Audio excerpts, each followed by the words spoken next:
to leave and should be back at 1:30. Great, thank you very much.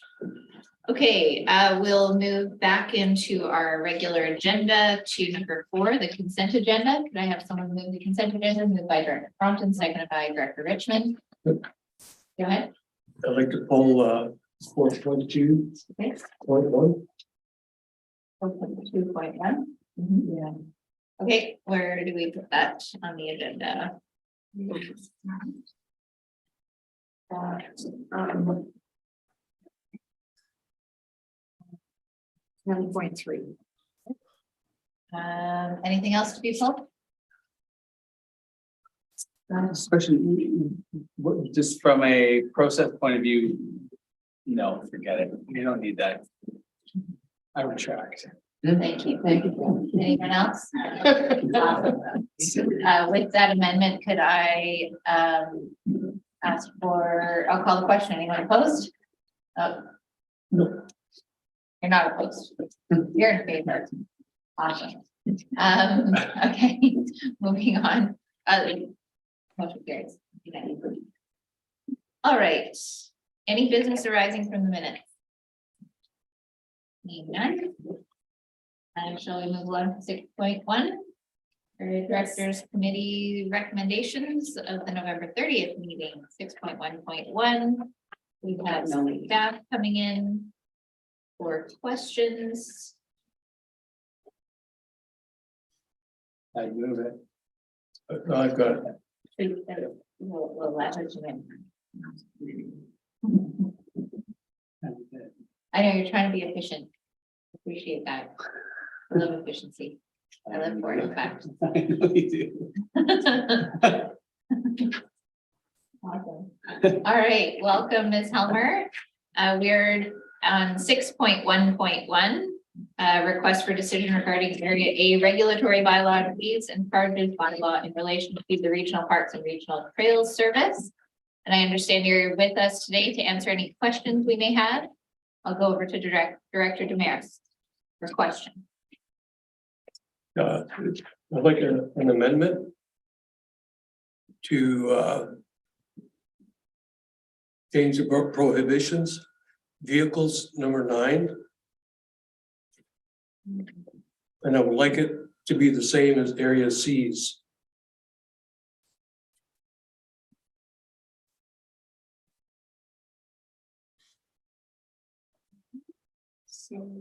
Page 2. You know, I don't even know if I can get there. It's on page 53. Slow internet. I can't even get it. Oh, okay. So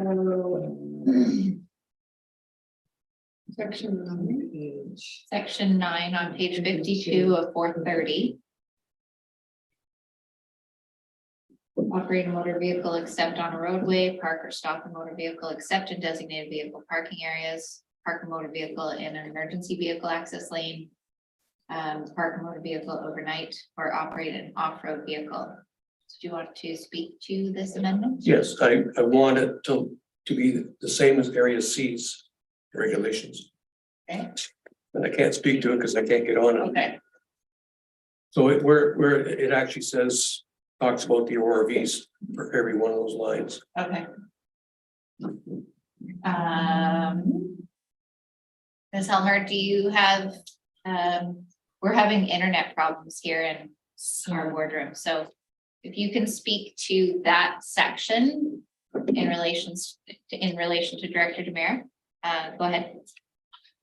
Yes, thank you, Chair. So I can read section 9 from the Area C bylaw, which is operate a motor vehicle except on a roadway, operate an off-road vehicle except on a roadway or designated trail, park or stop a motor vehicle or an off-road vehicle except in designated parking areas, park a motor vehicle or an off-road vehicle in an emergency vehicle access lane at any time, and park a motor vehicle or an off-road vehicle overnight. Okay, so it's adding the language of off-road vehicle Yeah. to the existing as it laid Laid out out, in area C, and yes, you're happy with that? yes. Can I have a seconder for the amendment? Director Richmond, any comments to the amendment? Go ahead. Can I ask the mover just for the rationale, is this just for consistency or there's a belief that this is just a more appropriate regulation? Or? It's totally appropriate for our area. Any other questions?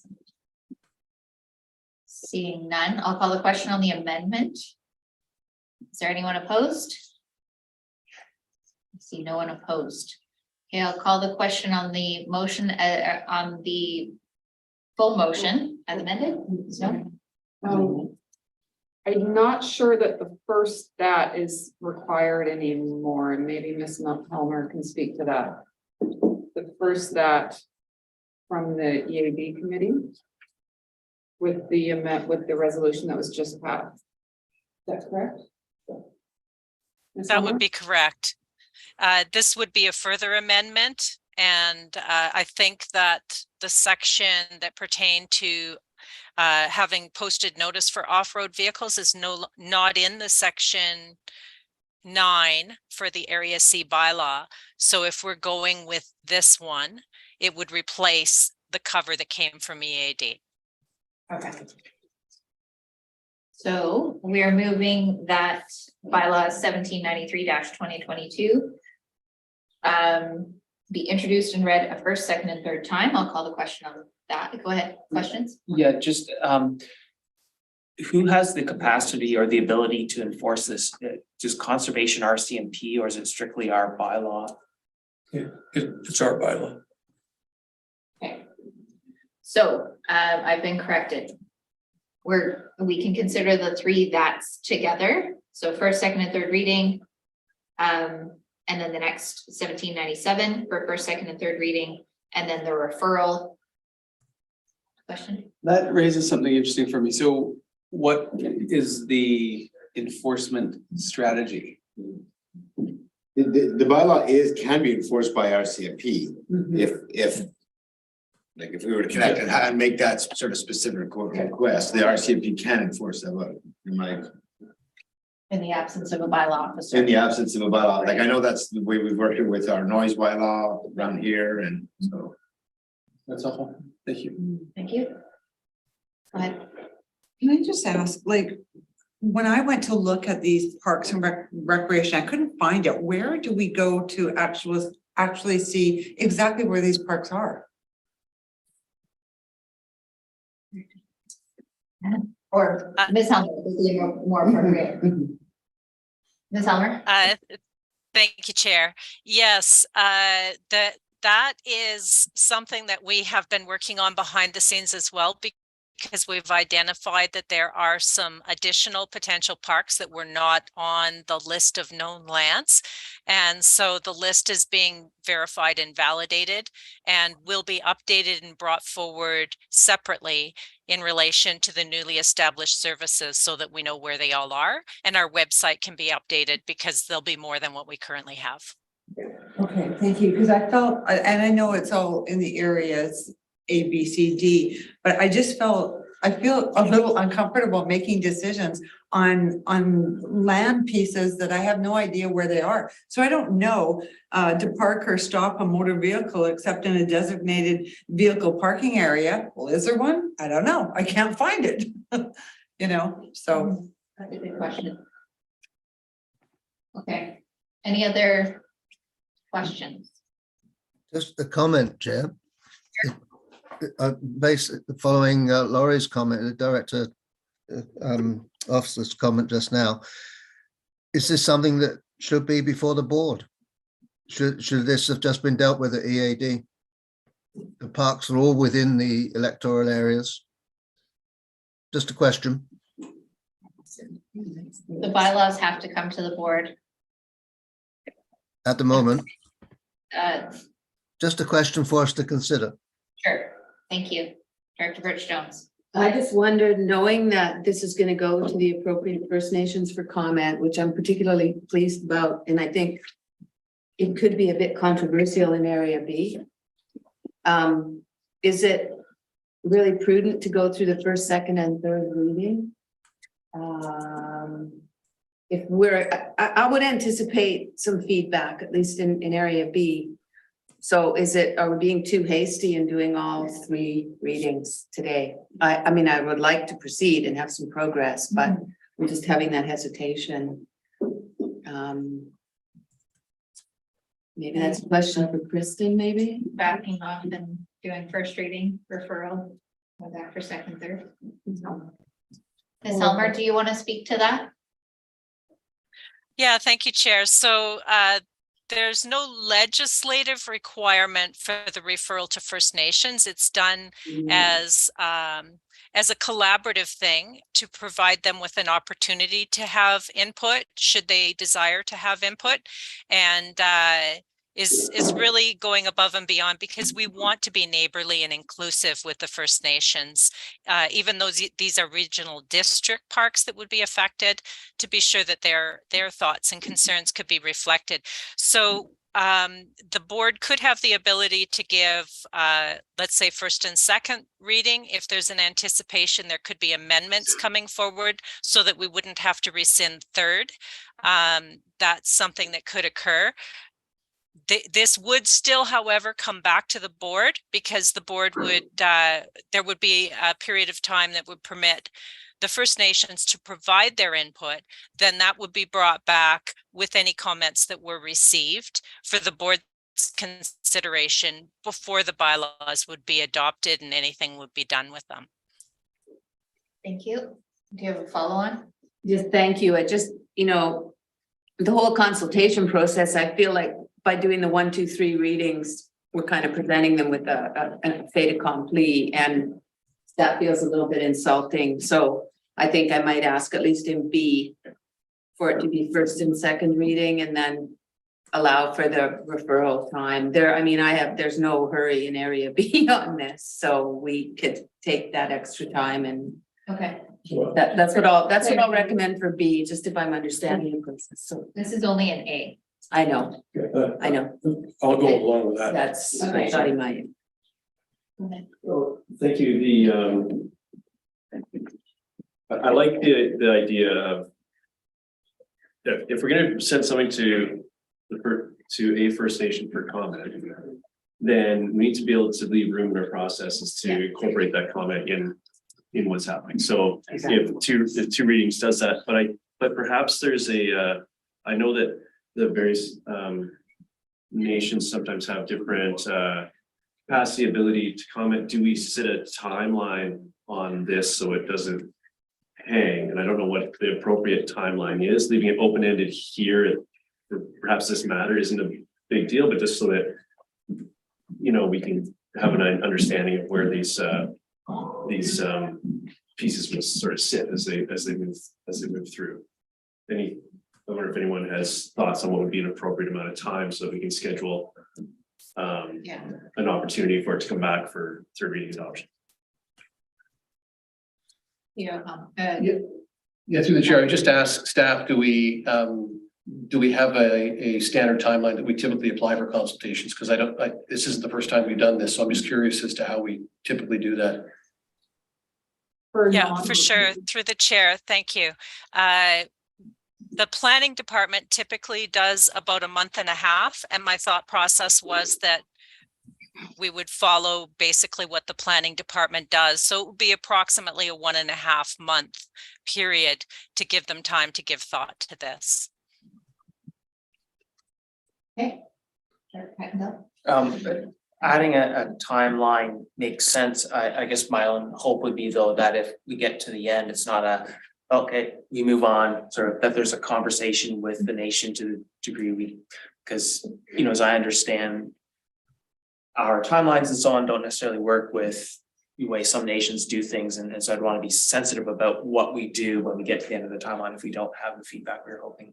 Okay.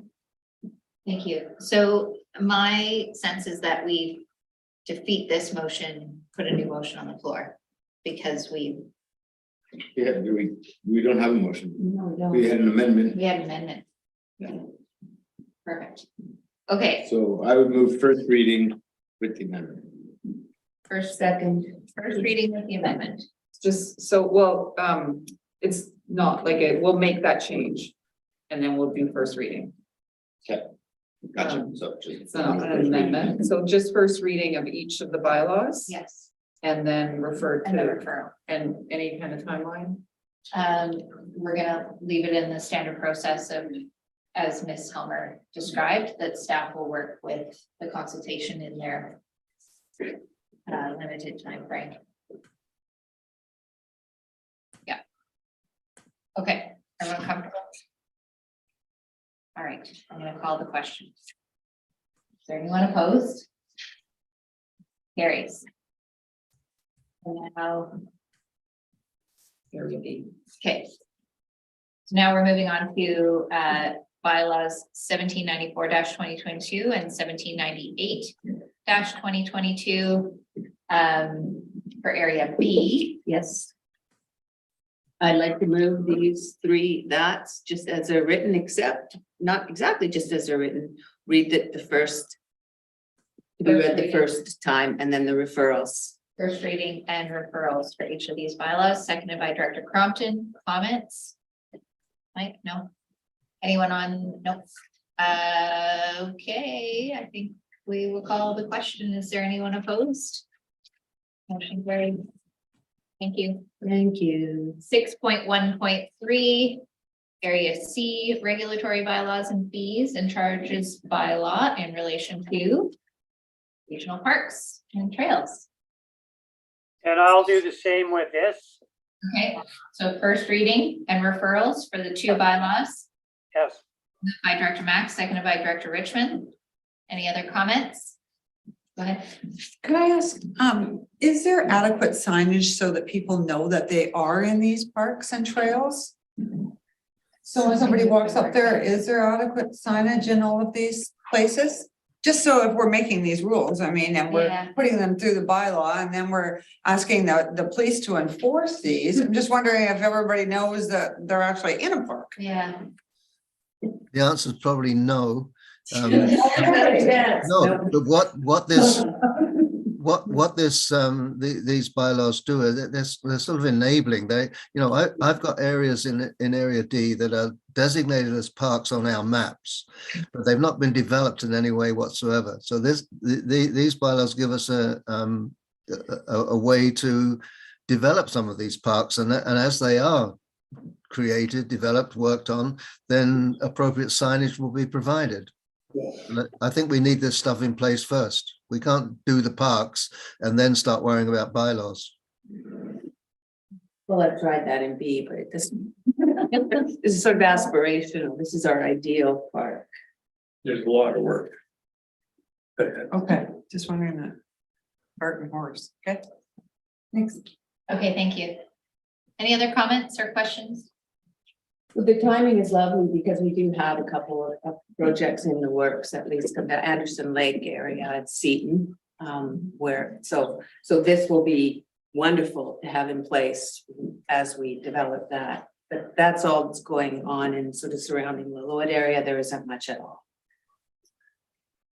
I'll call the question. Is there anyone opposed? Motion carries. And now we're on to 6.1.4. Spank song, area So, D.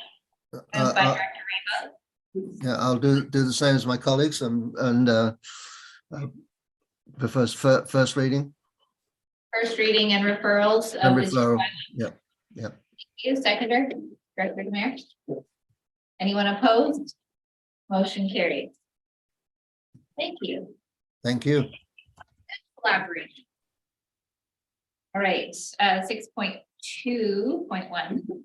PDIP annual report, including the funding applications. Move. Oh, yeah. The only area C and Pemberton get to vote on this. Moved by Director Richmond, seconded by Director Mack. Any comments? All right, are either of you opposed? Motion carries. That was exciting. That would be it. Can I debate myself? 6.2.2, PDIF fee waiver request from Rotary Club of Pemberton, moved by Director Richmond, seconded by Director Mack. Comments? Are either of you opposed? Motion carries. Right, we're moving on to 7.1. All right, who are we bringing in? No. Okay.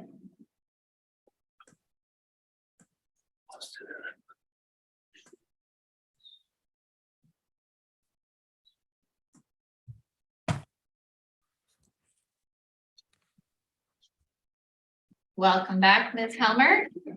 We're on 7.1, which is the adoption of the Pemberton Refuse Disposal Local Service Conversion and Establishment Amendment Bylaw. I'll turn it over to you if you wanted to make any comments. Thank you, Chair. This is the same matter that was considered by the board back in July.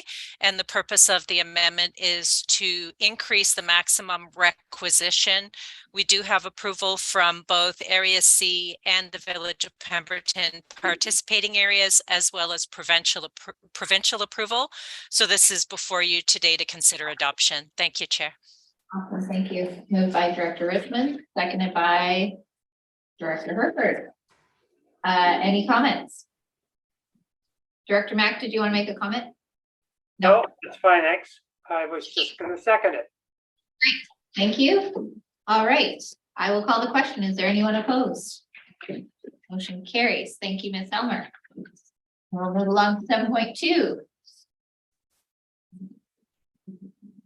Yes, thank you, Chair. So 7.2 Lillooet Lake Estates, there's two bylaws for your consideration of adoption today. These are the petition that led to the service establishment and the loan authorization bylaws that were considered in September. And we now have provincial approval. And again, both of these bylaws are before you to consider adoption. The most recent municipal finance authority rate is currently 4.14% for a 30-year loan, but we don't know, of course, what it will be until funds might be required. In addition, there is a recommendation that the capacity be incorporated into the budget for the 2023 to 2027 financial plan, so that there's sufficient ability to implement the next steps required for the service establishment. Thank you, Chair. Thank you. Any questions? You have a question? Go ahead. Thank you. I see a massive amount of staff time here, and this is great progress. Is there a service cost center that this is being charged to? So it's quite in the red at this point, I would think. It doesn't matter if there's a service charge. Yeah. Thank you. That's all I need to know.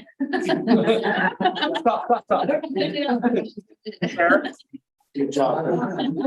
Director Mack. Yeah, I'd like to move these three VATs. That's page. We can only do them separately. So do you want to move the first one? Seconded by Director Crompton. Comments? Anyone opposed? Motion carries.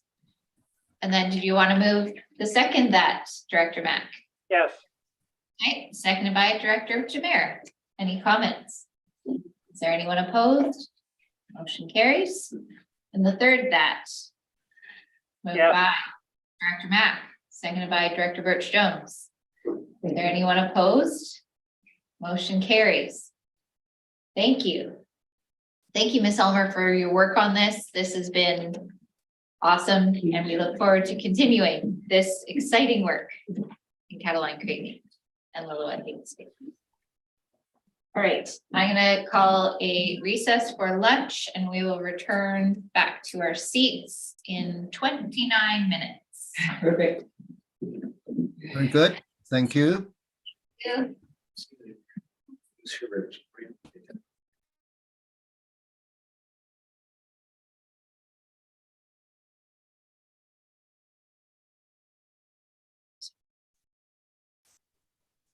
Okay, with that, we will call this meeting back to order. We're on 7.3, electoral area C zoning amendment bylaw 1765. And we have Director Needham here to open the presentation, and then I think we've got staff on. Yes, we do. Okay. Thank you, Chair. Yes, I'm Kim Needham, Director of Planning and Development Services here at the SLRD. And so before we get started on this, I think some of the board have received some emails. Some of them referring to Wedgwoods. And I just want to make it clear that those emails, for the most part, do not pertain to this particular application that we're going to be dealing with, which is the proposal for rezoning for affordable housing and community amenities. The correspondence that we have received has been primarily about 7.4, which is the housekeeping amendment.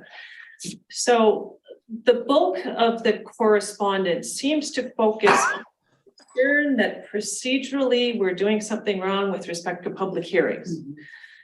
And I just want to make it clear that we've done a lot of public hearings here, and we do know the procedures, and public hearings have to be held after first reading and before third reading, and you can do a public hearing anytime in between. In fact, we're not looking at a public hearing with Wedgwoods at this point, but when we get to the housekeeping amendment, which is 7.4, I'll speak to that a little bit, because we're looking at a change to the proposed resolution to change that from a public hearing to a request for a public information meeting, but I'll talk about that later. So I just wanted to be clear that correspondence is not about this one. And with that, I think I'll turn this over to Ms. Kohlenbrander, who has a short presentation about this application. Thank you. Thank you. Ms. Kohlenbrander, we'll turn it over to you. Thank you, Chair. Do you have the presentation up there, or should I bring it up? It's coming. There we are. Awesome. Thanks so much. Yeah, so I just wanted to provide a bit of a presentation, because I think it's easier to kind of explain the specific amendments and the points at which the amenities are kind of being proposed, because it is a bit of a complicated bylaw. So yeah, as Kim mentioned, this is being considered today for first reading. So it's the Wedgwoods Estates final development proposal for non-market and market housing.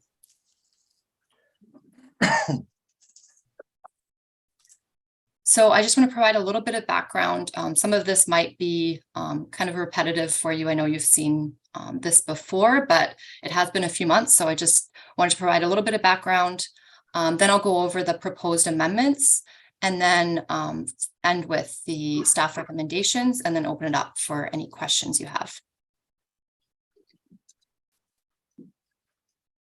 So this application was received in September of 2021. So at that time, the application was to amend the density permitted in the CD1 zone from 108 units to 130. So that was brought forward to an EAD meeting and in front of the SLRD board for direction in February of this year. And then in May of this year, the proponent actually amended the proposal for the non-market lot portion to decrease the number of units from 10 to 6. This was on the advice that the proponent received. So the new density requested was 126 units total.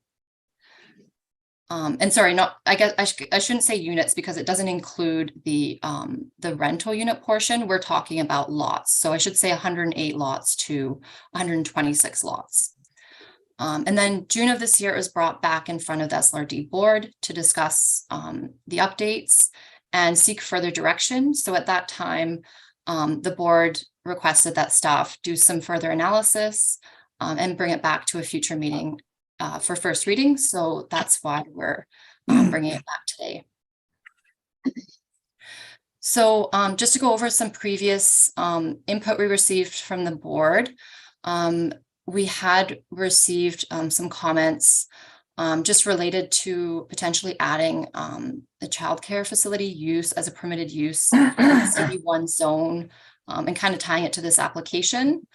So that is actually being brought forward with the Area C zoning housekeeping amendment. So it's not part of this, this bylaw, and it is being considered for basically all residential zones in Area C.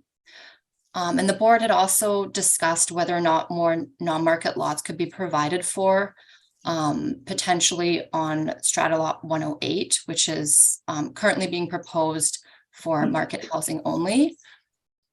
So staff did work with the applicant to kind of look at potential for this, and a terrain analysis was actually conducted and is included in the report package to kind of show that there are significant geotechnical constraints in this area. So that does result in increased building costs, and there's very limited kind of safe building locations.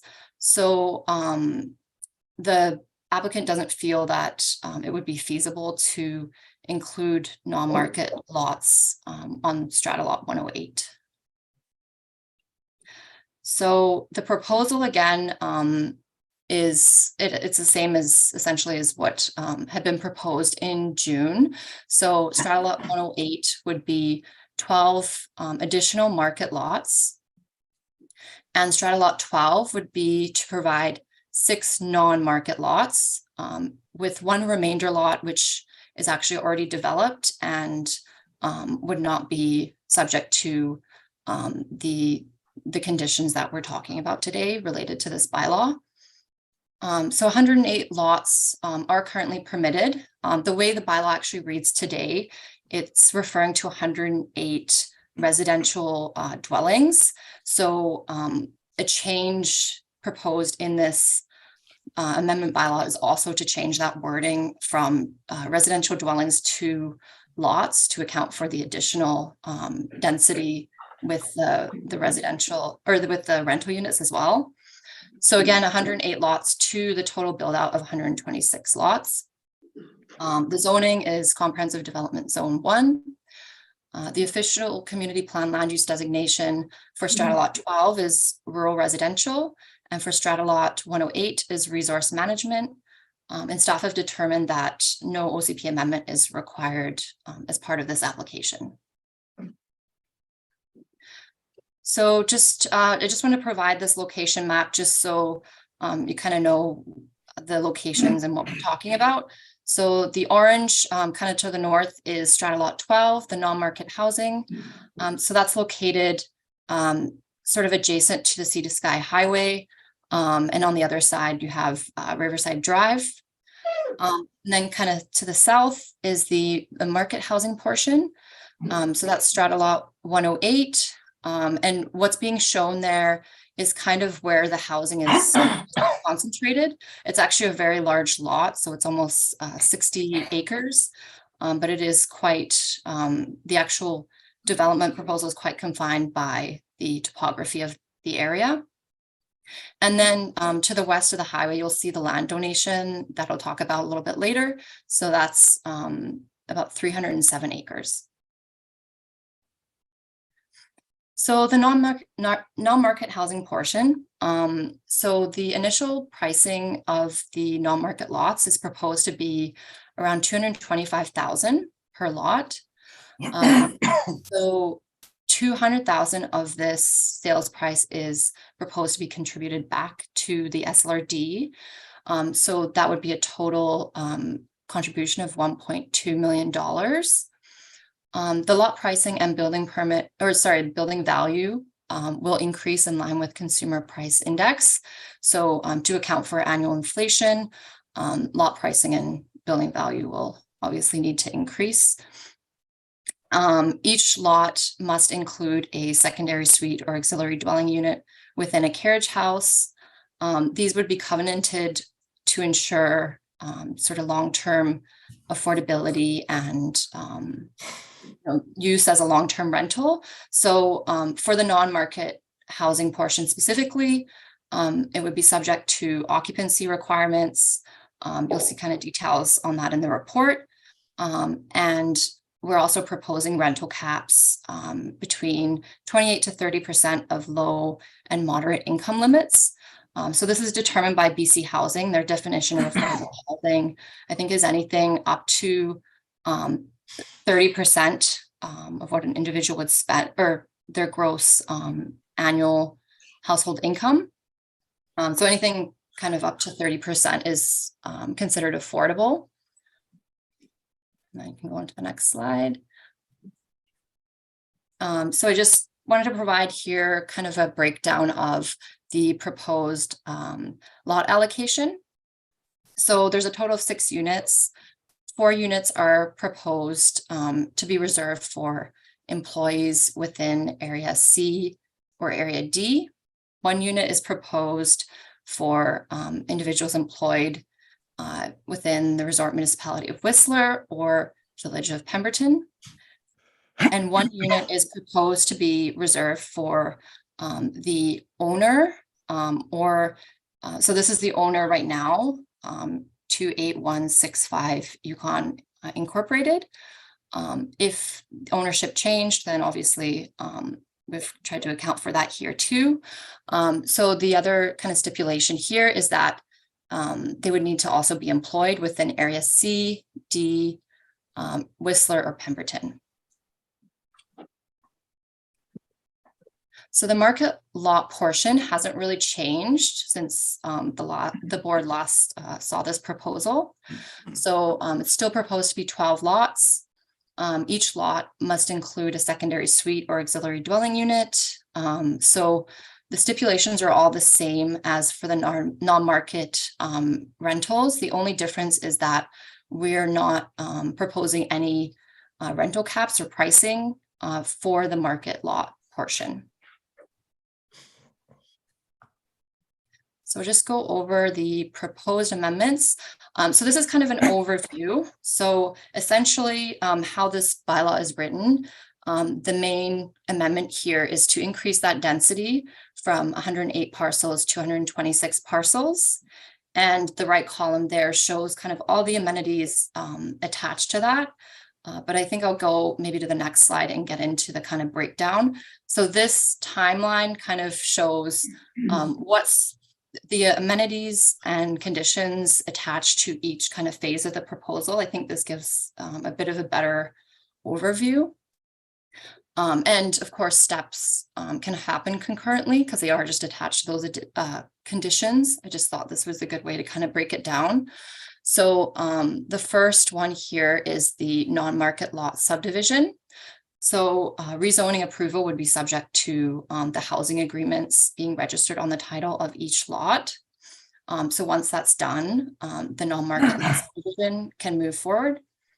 The market lot subdivision will be subject to the following conditions. So the parkland donation would need to be transferred to the SLRD, and the proponent is also proposing a $15,000 financial donation is made to the SLRD for a bus shelter.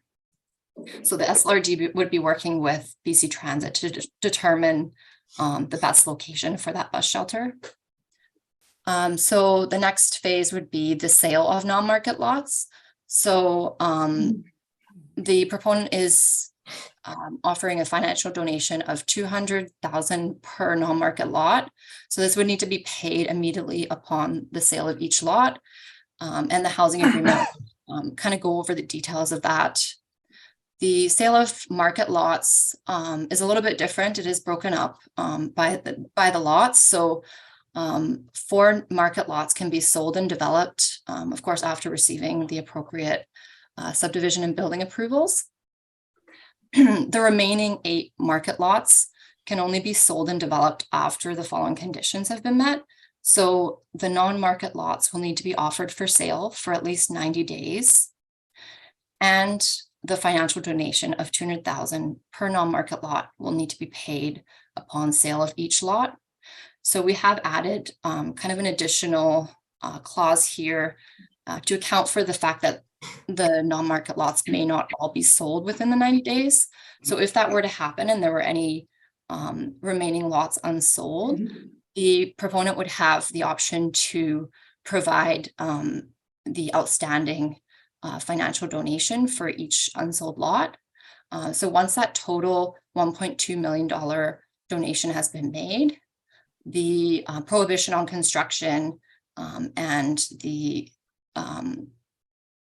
tying together of the remaining lots will no longer be the case. Like they would have met the conditions and can move forward with sale of those remaining market lots. So construction on the non-market lots, again, the conditions here are that to include either a secondary suite or auxiliary dwelling unit within a carriage house. The housing agreement will include the provisions that secure those conditions around occupancy and rental pricing. And then for construction on the market lots, it would essentially be the same stipulations other than the rental pricing cap.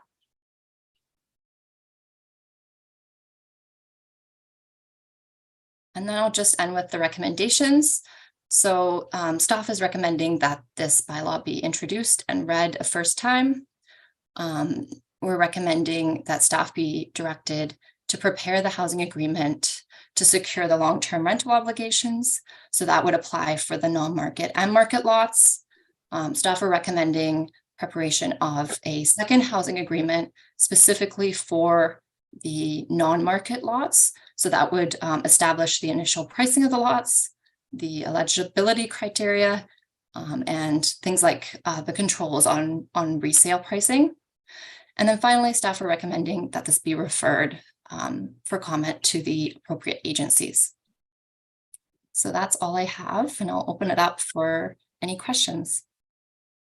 Thank you, Ms. Kohlenbrander. I appreciate your presentation. Let's go to questions, Director Richmond. And then I'll come to you, Director. Yeah, thank you for the presentation. Couple questions, and we discussed how to make sure that the extra suites, the second suites, are kept as second rental suites in perpetuity, and not getting turned into a sewing room a couple of years after the fact. Is that going to be secured through the housing agreement? Does that come later to see that, or should that be part of the conversation now? And similarly, I do wonder about trying to manage, like if we're going to allow these secondary suites, I know it said in the report that not putting a cap on those rents was sort of a recommendation by staff. I'm wondering if that's the route we want to go, or if there's another scenario we could look at. Again, to me, the whole goal in this exercise, and this part of the exercise, has been with these extra units was to provide 6 non-market units and the long-term suites in the long-term rental market. So those are 2 ways to secure it. Is that something we do with the housing agreement, or do we do that here? Dr. Needham or Ms. Kohlenbrander? Brenda, did you want to speak to that? Sure. Yeah, I can answer that. Thank you through the chair. Yeah, so I guess to answer the first question, that would be secured through the housing agreement. So those details would be kind of to come at second reading. So if these recommendations kind of move forward, then staff would proceed with kind of the details of the housing agreements. With the second kind of question, the decision to not include the rental pricing for the market lots was due to some kind of concerns around the hybrid of having market lots with these non-market rental units.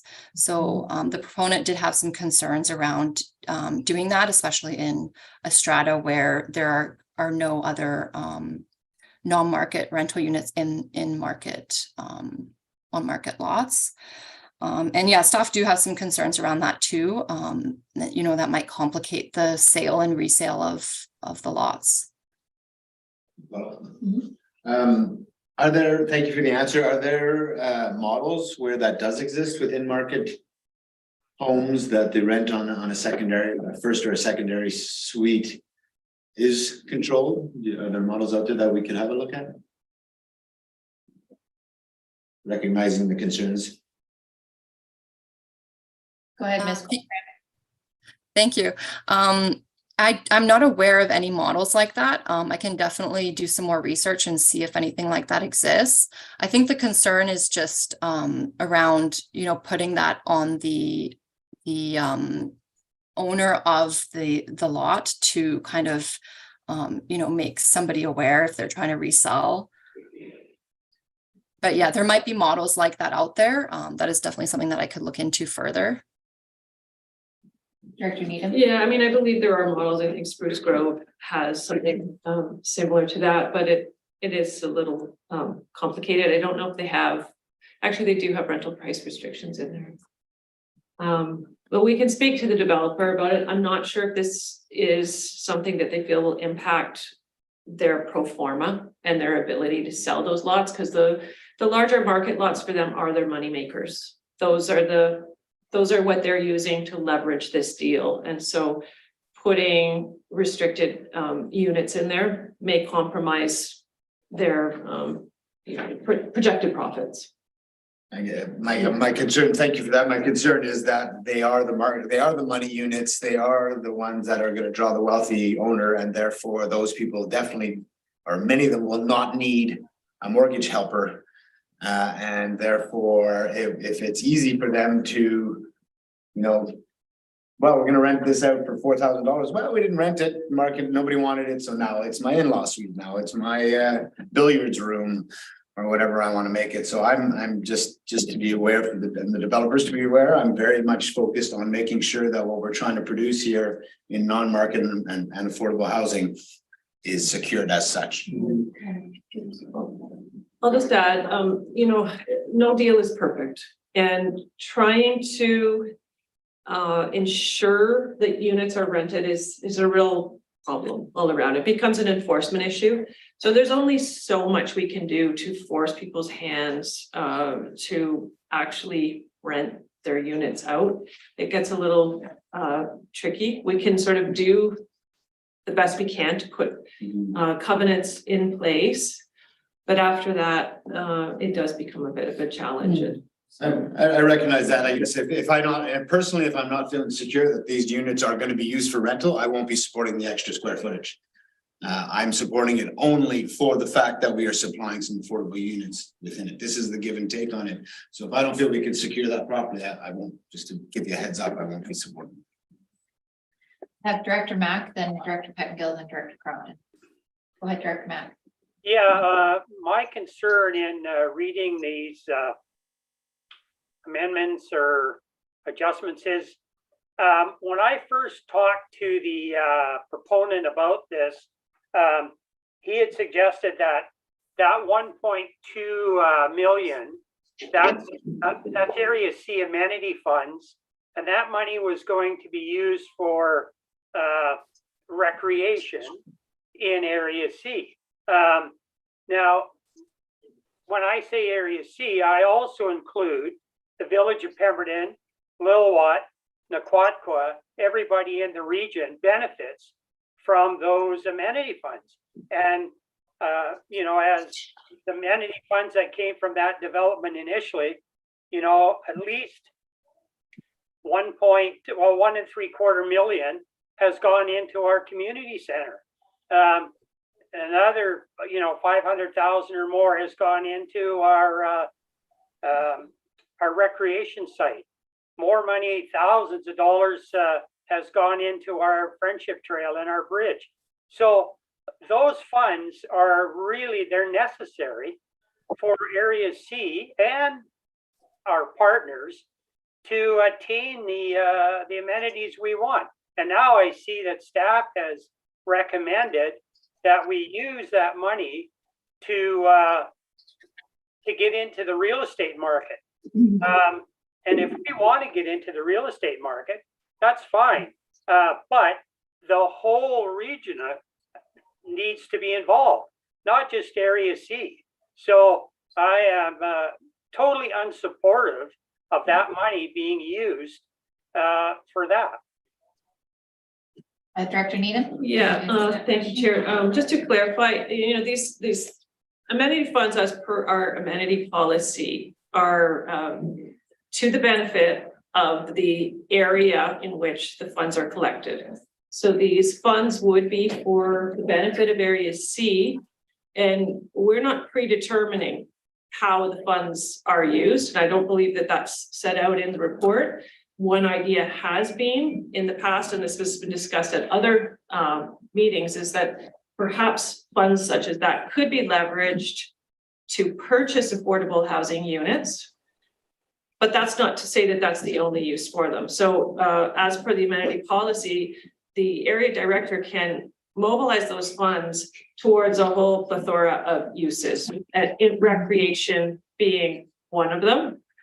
But there are many ways that those funds could be put to use, and that's not for staff to decide. Director Needham, Director McGill, go ahead. Yeah, thanks. I guess the last time I saw this, the affordable units were there on the other side of the highway, and there's concern about othering and so on. So I'm glad to see they've moved, but there's still quite a separation, I feel. And when I look at the size and the CAC, the CAC policy says 15% affordable. And in my mind, that's sort of in consideration of desirability, cost, value, and all those things.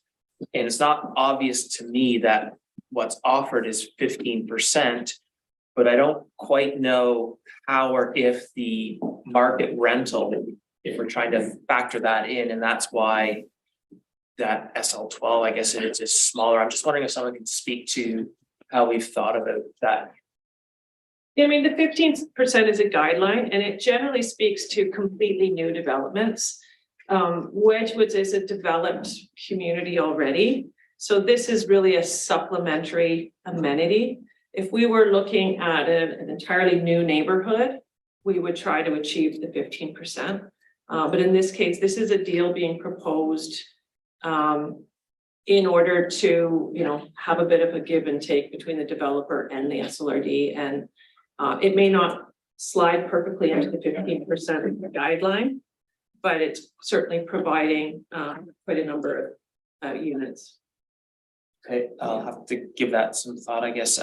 Just to building on Director Richmond's question, I gather the SLRD is, in other cases, planning to manage some affordable rental. Am I correct in thinking that? I don't believe. Director Needham? That hasn't been determined yet. There will be an entity, whether it be the SLRD, whether it be a management company that we contract to, or whether we do some sort of, contracted proposal with the Whistler Housing Authority. We're not sure yet, but they will have to be managed in some way, shape, or form. Yeah. Okay, and I guess where I'm going with that is in Squamish, and I presume other places, but a developer may continue to own the units, and in our case, it's non-market, but our housing authority will manage the wait list. And so that's your mechanism, I think, to ensure that something is a rental. Someone's in it, you can manage on the turnover. And I would assume that we could do that for market rental as long as we are or whoever is managing the wait list. I guess that's more of a comment. Just also, I just wanted to say that by my calculations, there would be between the single family market lots and the affordable lots, there would be a total of 36 single family dwellings plus suites. 24 of the 36 would be in some way affordable, so that's actually well beyond the 15%. Yeah. And in context of the whole development, it still meets that 15%. 66%. That's straight numbers as opposed to lot size, though. Yeah. And that also Question? also assumes that those market rental suites are somehow secured as affordable. The math you've just done? Well, they would be suites. So But they have no sort of. there wouldn't be allowed to be rented for nightly rentals or anything like that. That'd be an enforcement issue because we don't allow nightly rentals anywhere in the electoral areas for the most part. But we would assume that. It could be rented as second homes though. They would have requirements for occupancy, but just not requirements for price. So there wouldn't be a price cap, but they would be required to be rented to employees or retirees.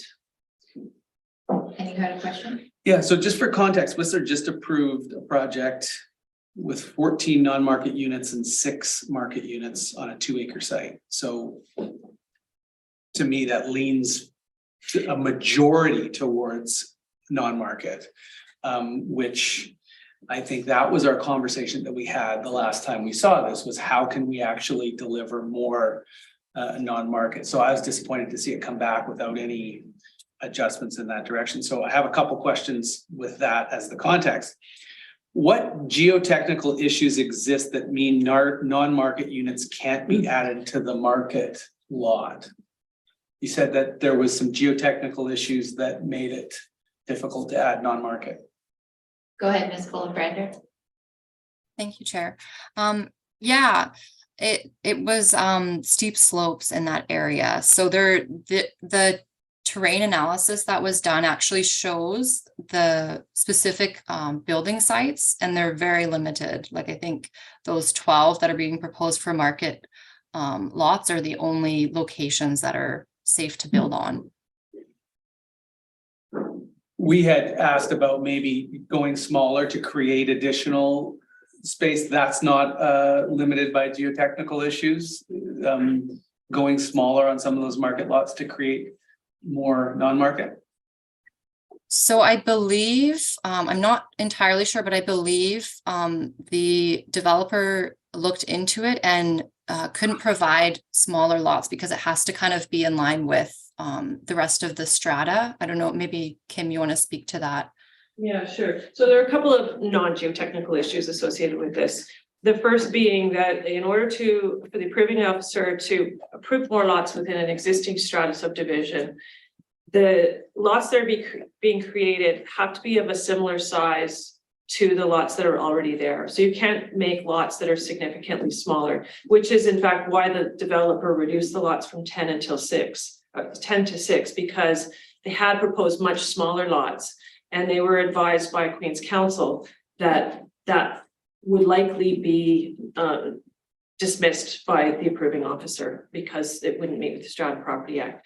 The other issue with the strata non-market housing is that you cannot have a strata within a strata. So we couldn't do a bareland strata within strata lot 108.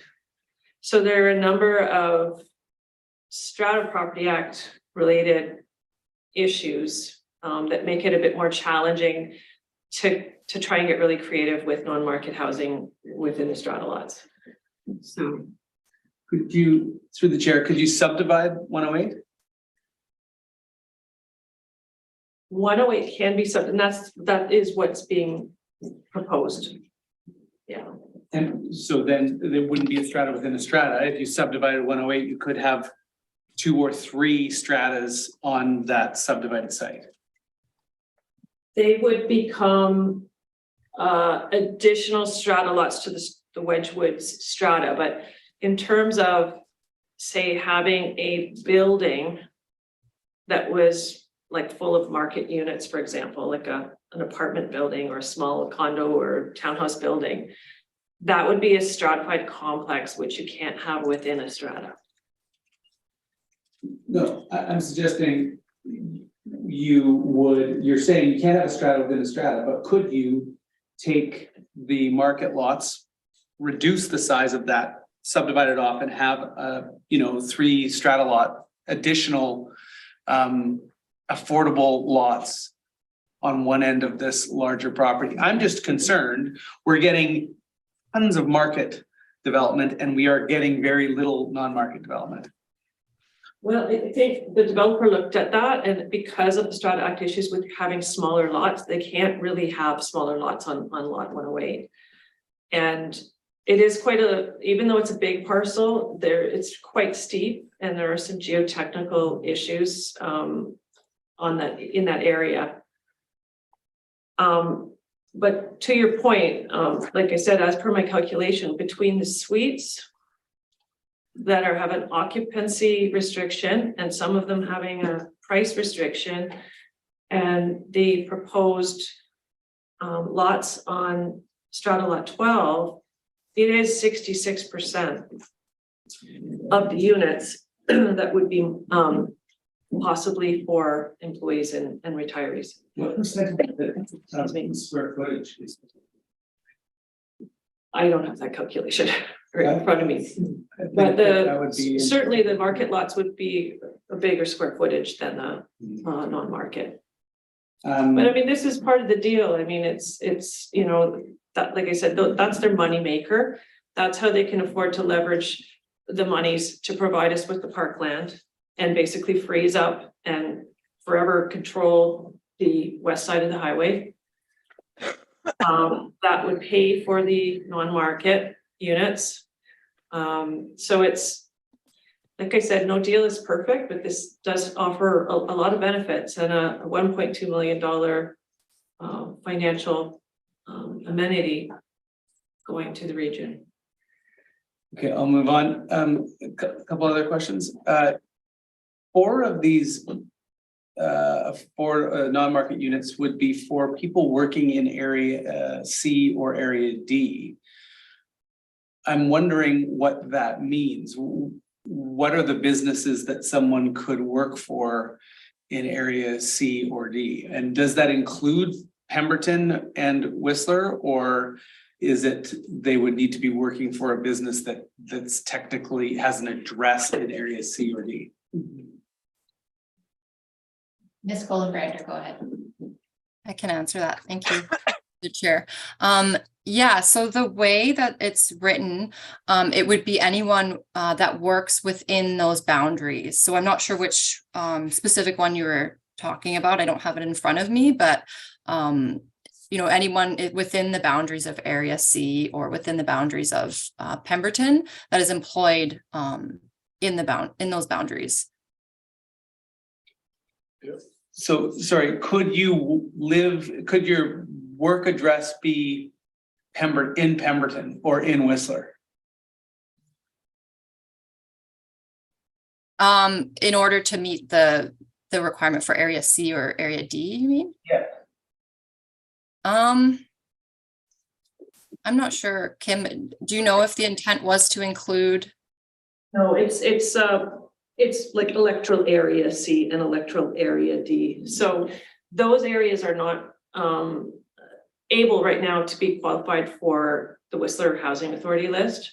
So there is a provision to look at people employed in those areas. So there's not a lot of employment opportunities, but if you go, say, north towards Mount Currie, there are a number of little businesses there that are part of Area C.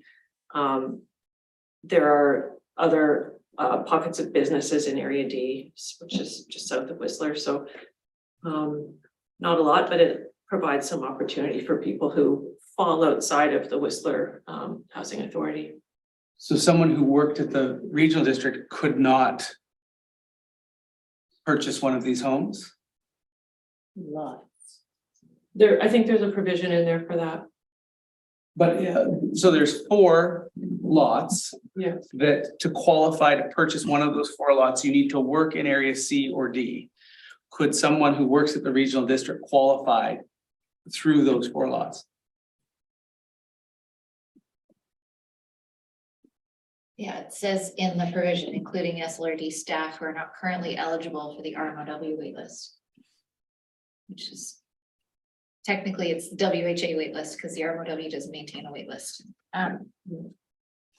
Chair, I have you, Tony. I'm just gonna let okay, thank you.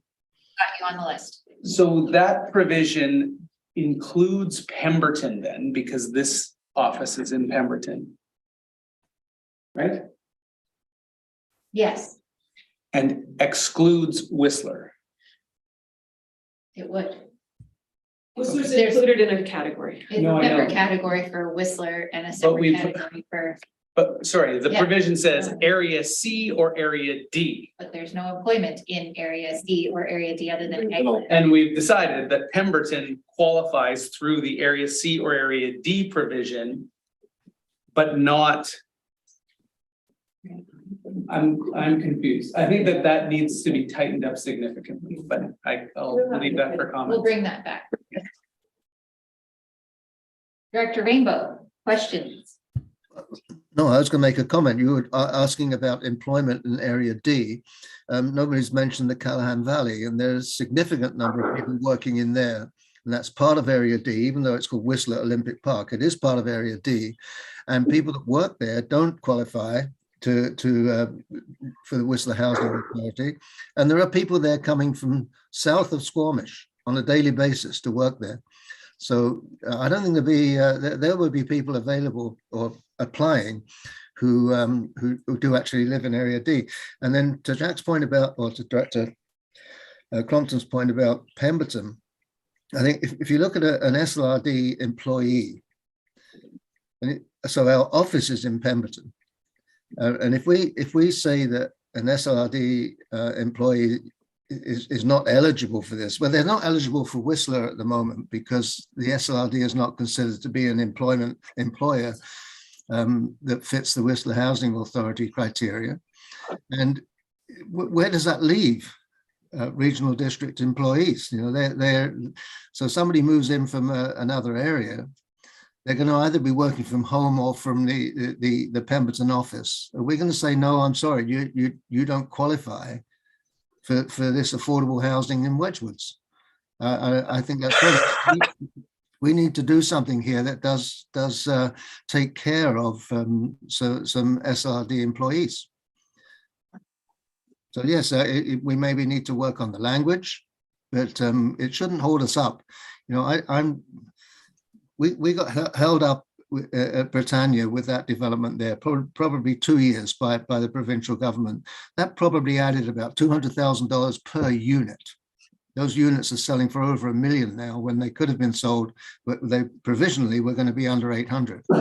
So I think we shouldn't be hanging around with this. We need housing. We should move quickly on it. We should do the very best we can to safeguard the values that we want to safeguard. And if we should use all the expertise Whistler can offer us in terms of the experiences they've had over the years. And if we make a bit of a mistake, well, then we learn from it. But we shouldn't be holding this up for reasons. Well, what if this? What if that? What if something else? Let's get going. Thank you. No other hands? Oh, Director Hertford, go ahead. Thank you. Sorry, yes, I do have you, but.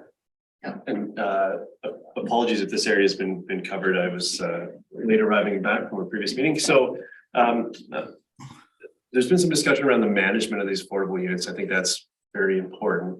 As I was reading the report, I was wondering if I couldn't help but wonder if this is if these policies solely applied to this particular development, and if stepping back to sort of do we have more broader supporting policies, or I know there's not an entity that handles it like Worcester Housing Authority or the Squamish Housing Society, but it's the intent that the management of this would really be, and the policies we're using to sort of set that criteria only apply to this particular development at this point in time.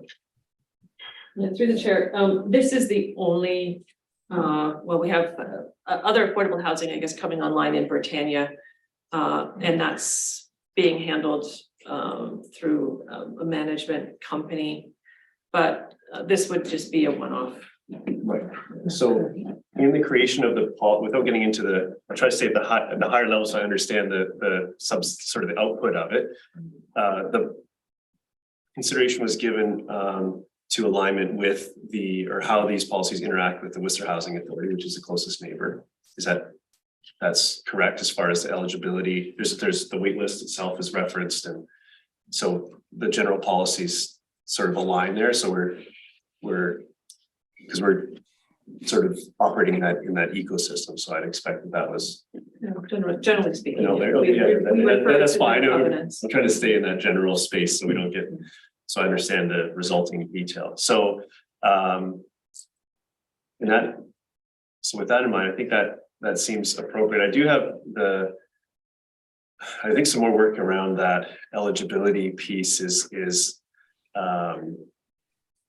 worthwhile, because people, particularly in this day and age, change their employment. I've run into this a few times with some staff accommodation, and people want to move forward in their career, but the affordable housing is now sort of put another barrier somehow in that upward mobility or even a lateral move with their employment from a rental standpoint. So I'm just concerned about it being limiting too restrictive. We touched on that in general, sort of around the comments I heard, but then going, these types of things are so nuanced that it almost is beneficial to loop it in with some other entity that wants to take it on, because there's just a plethora of issues here. I think it's great that we're creating them. I'm just really concerned about them having a maximum impact, positive impact, and without getting into any particular piece of it. So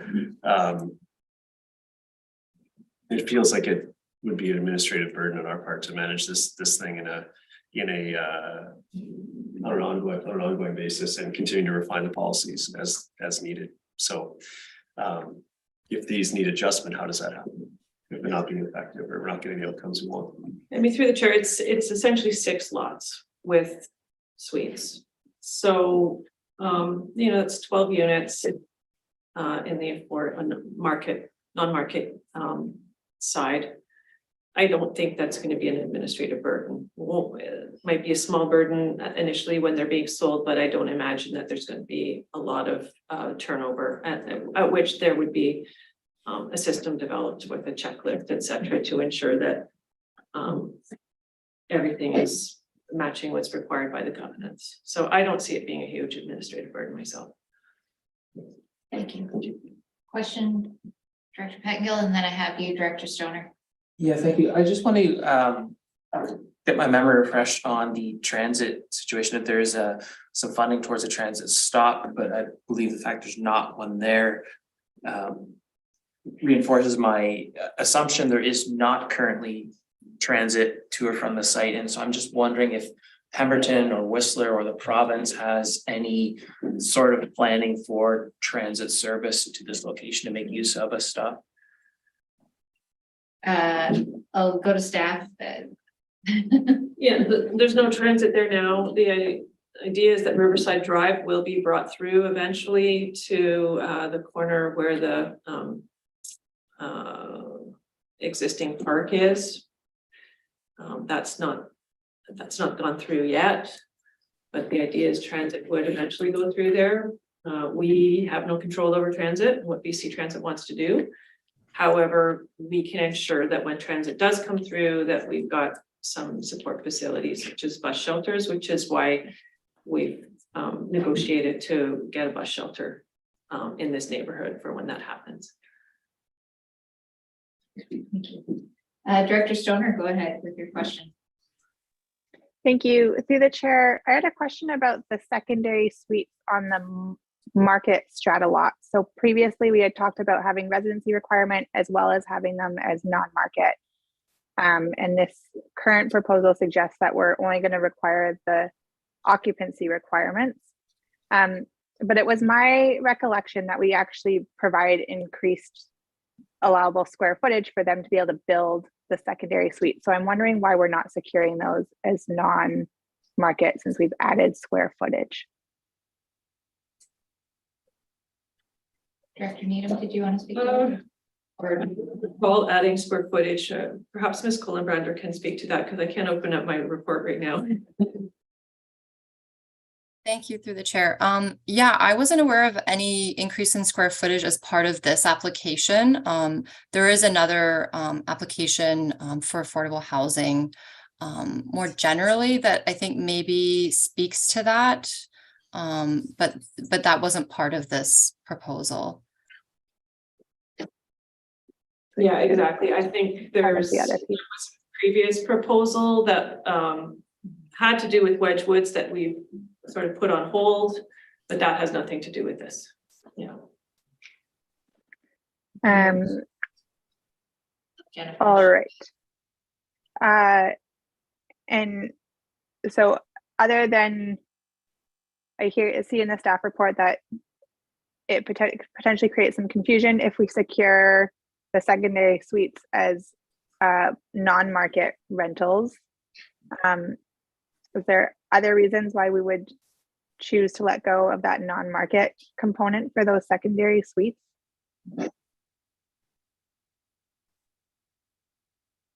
That was previously explained that it would affect the desirability of these lots if you put too many restrictions on who can rent on the price restriction. But I think that's still part of the negotiation. Okay, too. thank you for that clarification.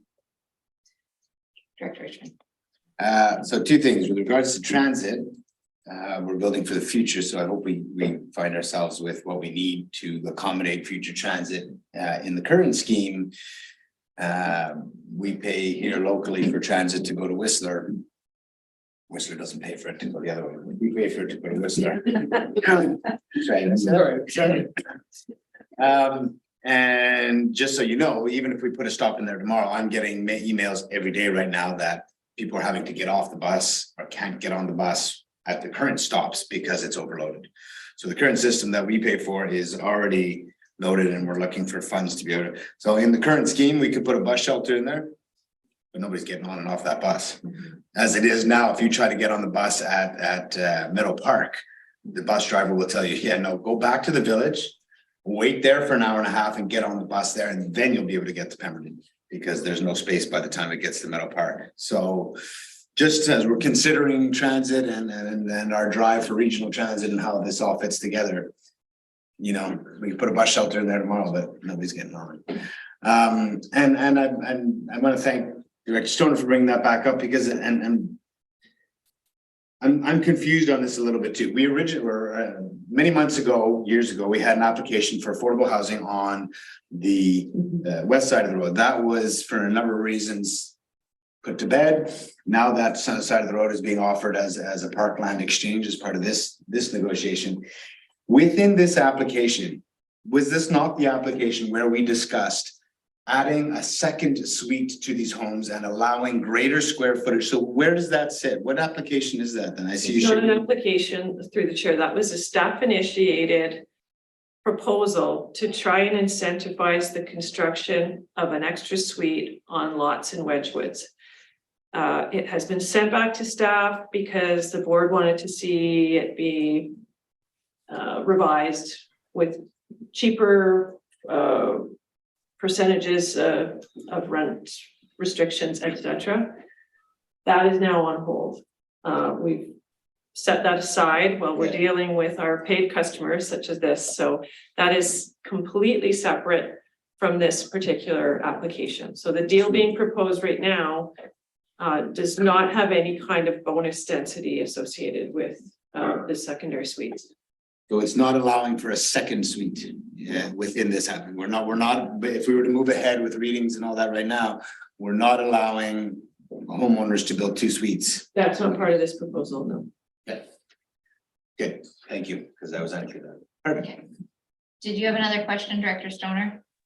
I did. I remembered my second question, which was for the non-market strata lots.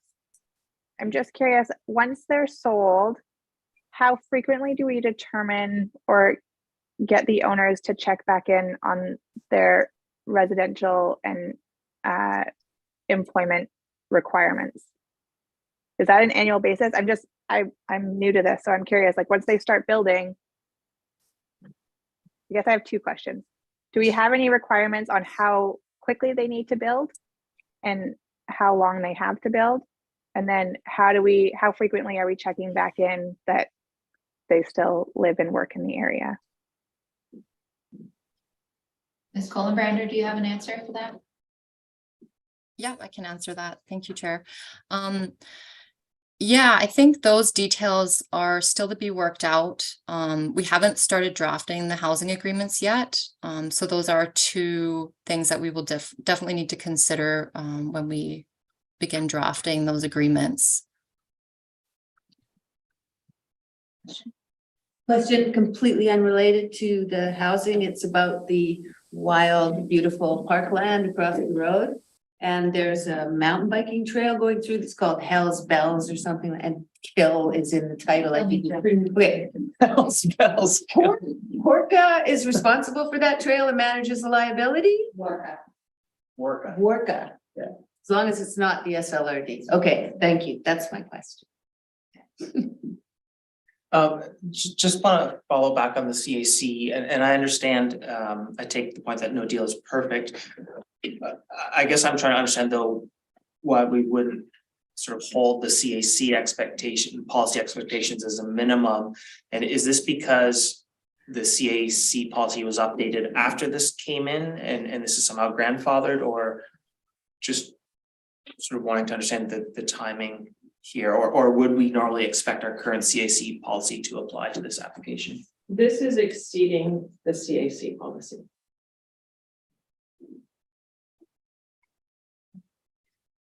So I'm just learning too. So with these suites, is there a cap or a ceiling price on the asking rent that somebody could ask? Like, could the owner say, okay, well, I'm asking an inflated price of rent, nobody's gonna pay that, and therefore it does become a billiards room or a sewing room? Paul Brander, do you want to speak again to the rent cap on the rental suites? Sure, yeah. So again, the rental pricing caps would only apply for the non-market units. And the housing agreement, which would be registered on title as a covenant, would be intended to secure those as long-term rentals. So, you know, it's all down to enforcement at the end of the day, and you know, how we enforce on how those suites are being used, and if we want to, you know, check in on them. I'm not sure like the details of that yet, but again, those details are kind of going to be worked out in that housing agreement, and I think there'll be some more clarity once we kind of have that draft. Yeah, and there's no reason why we couldn't have a requirement for an annual statutory declaration. That's what the Whistler Housing Authority does in many cases, where property owners have to sign a stat dec stating that they have rented out the unit for the past year to an employee as per the terms of the covenant. So, and that's a kind of a legally binding document. Question? Yeah, what is the land use designation or proposed land use designation of the property on the other side of the highway? Ms. Brander? That is a good question. I do not have that information on the top of my head. I can't remember what the land use designation is. There's no proposed change to the zoning or land use designation on that side, though. I recall that there was going to be a covenant designating it as parkland. Yeah, it's currently designated, I think, open space. Which is far less restricted than a covenanted park, correct? I would have to look at the actual terms of the zoning, just. That'd be helpful for me in the next, when this comes back. Okay, seeing no further questions, I'm happy to open the floor to move the recommendations as laid out in the staff report. Anyone like to move that? I'll move that. Director Mack, seconded by Director Rainbow. Thank you. Comments? Director Crompton? I liked this conceptually. I would like to see more employee non-market housing that stays that way for a long time. If what we end up considering take seriously our continued request to focus the benefit on non-market employee housing, this could have my support. I will say, I am very concerned that Whistler residents, many of them in employee housing themselves, will be paying for the recreation, economic development, tourism management, library services, transit, and other amenities and community service costs for these new residents without any contribution from them connected to this application. My understanding of community amenity contributions is that they are made to support the impacts that new communities have on existing communities. They are provided to ensure that new development makes the community where those new people live and work better places. So I feel strongly that when this comes back, that the allocation of those community amenity funds should be clarified, and there should be allocations proposed about how the impacts of this community, which is functionally within Whistler, serves the residents who right now pay for all of those services that I mentioned. I don't want people employee housing in Whistler funding new development right on the edge of our town. Overall, I like the idea, and I think it would be great to see more employee housing density in this proposal. Thank you. I'm gonna go to Director Rainbow, then Director Mack, and then Director Richmond. I'm somewhat sympathetic to Director Crumpton's comments about the effects of Wedgwoods on Whistler. However, we do have a policy, the SLRD has a policy that community amenities funds collected in electoral areas are spent in that electoral area. So if we want to change that, then we need to change the policy. And we shouldn't do that on the fly. We shouldn't do that as part of an approval of a bylaw proposal. If we want to change that policy, that's a committee of the whole discussion. It requires a lot of time and a lot of work to go into it, and that hasn't been done. So that's the first point. The second point I want to make is that the proper way, I think the proper way for Whistler to be compensated or to be supported by areas that are close to them and clearly will be coming into Whistler, the proper way to do it is through a cost center and taxation, where you go to the community, make a case. Take the library, for example, take I'm not sure what that recreation area is called, but the rink and so on, and make a case to the residents and tax them. And then you've got guaranteed long-term financing to help support your amenities. It's kind of strange that all the municipalities spend a lot of money trying to attract tourists. Why? Because they stay in the hotels and spend money and so on and so forth. But people that live nearby, if we go into a municipality, we're not tourists. We're people that are unfairly using the facilities of the municipality. There's a disconnect there. So I think, as I say, I'm sympathetic with municipalities, with their needs and their financial restrictions and so on, but we've got to do it the right way. And taking community amenity contributions, I don't think it's the right way. And quite frankly, that amounts to sort of taxation without representation, which I think is totally wrong. So let's find a way to make the municipalities happy. And we've got a great model with Pemberton and Area C. We've got some good things happening with Lillooet and Area B and A. I think we've got some good things happening in Area D as well. So I think let's build on what we've got But if we, and as I say, if we want to change this policy, that's a huge decision and it needs a lot of consideration and a lot more than we can give it in a discussion about a bylaw change. Thank you. Director Mack. Well, actually, I want to thank Tony. He said everything I wanted to say. There's got to be a way to figure this out. I keep thinking every time this is brought up, what about all the people coming into Whistler from, you know, tourists, as Tony says, in using the facilities, walking on their snow-cleared sidewalks? Are they paying a bonus to come and do that?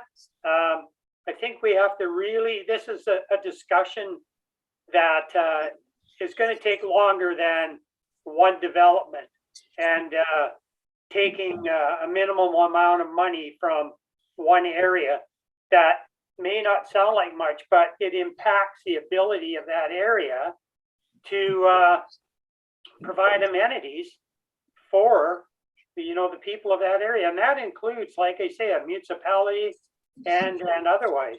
And also, as far as recreation goes, our recreation facility, I'm sure, is going to be used from soccer teams and baseball teams when we get that finished, coming from Whistler. So I think we really need to think about what we're doing here.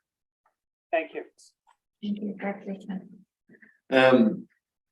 So staff clarified for me that we're not talking second suite. We're not talking density bonusing. I still feel that we're walking away from an opportunity to secure the long-term market rental units. I feel the location of this development does not lend itself naturally to employee housing because it's out on the highway.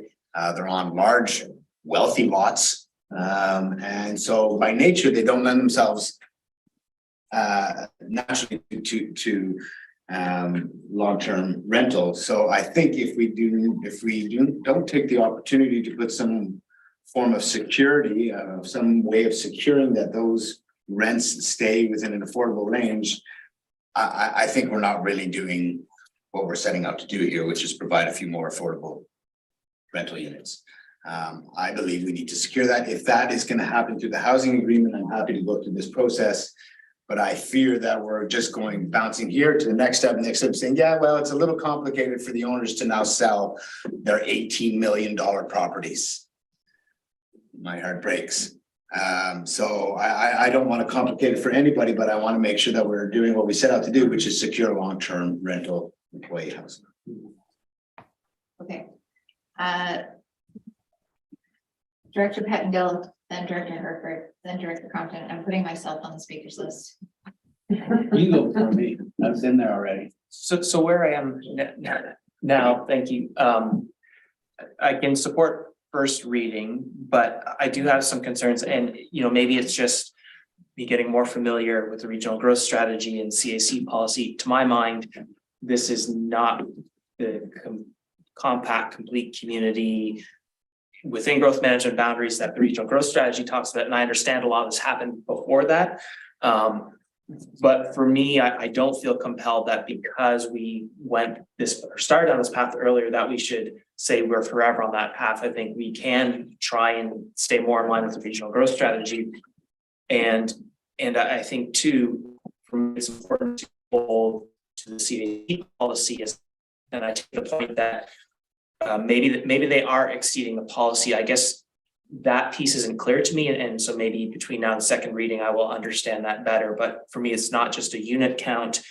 It is, again, desirability, cost, value, some sort of equity piece, and the affordable should be 15% of that whole, and I'm not seeing that clearly. And again, maybe that's just my lack of understanding, but that's where I need a little bit more understanding how this is actually 15% of affordable, new affordable housing as part of this. Director Herford, go ahead. Thank you.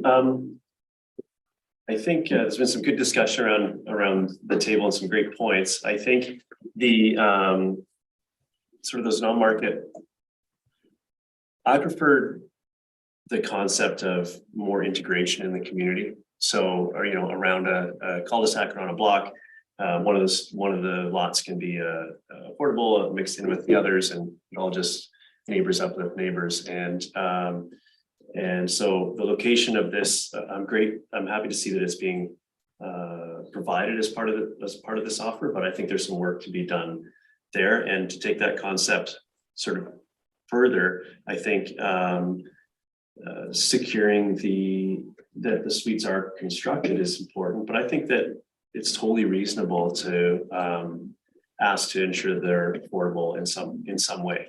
Perhaps a different tier than makes sense for employee housing directly in the middle of a walkable community where you can, you know, it is slightly out of town, but I think that given the size of the lots and the subsequent homes that are gonna be on them and so on, that's just what that is. And I think that's a totally reasonable ask given the environment that we're in at this point.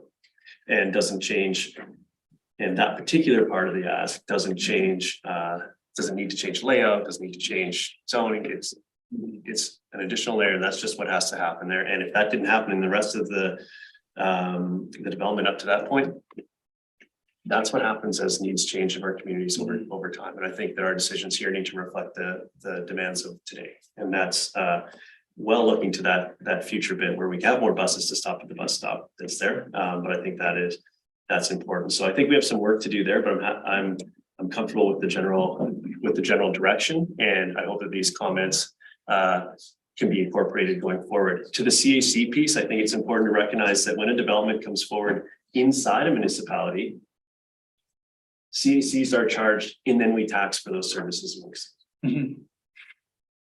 So that general concept, I agree with that there's work to be done on the policy, but I just wanted to make sure that we understood that point. And if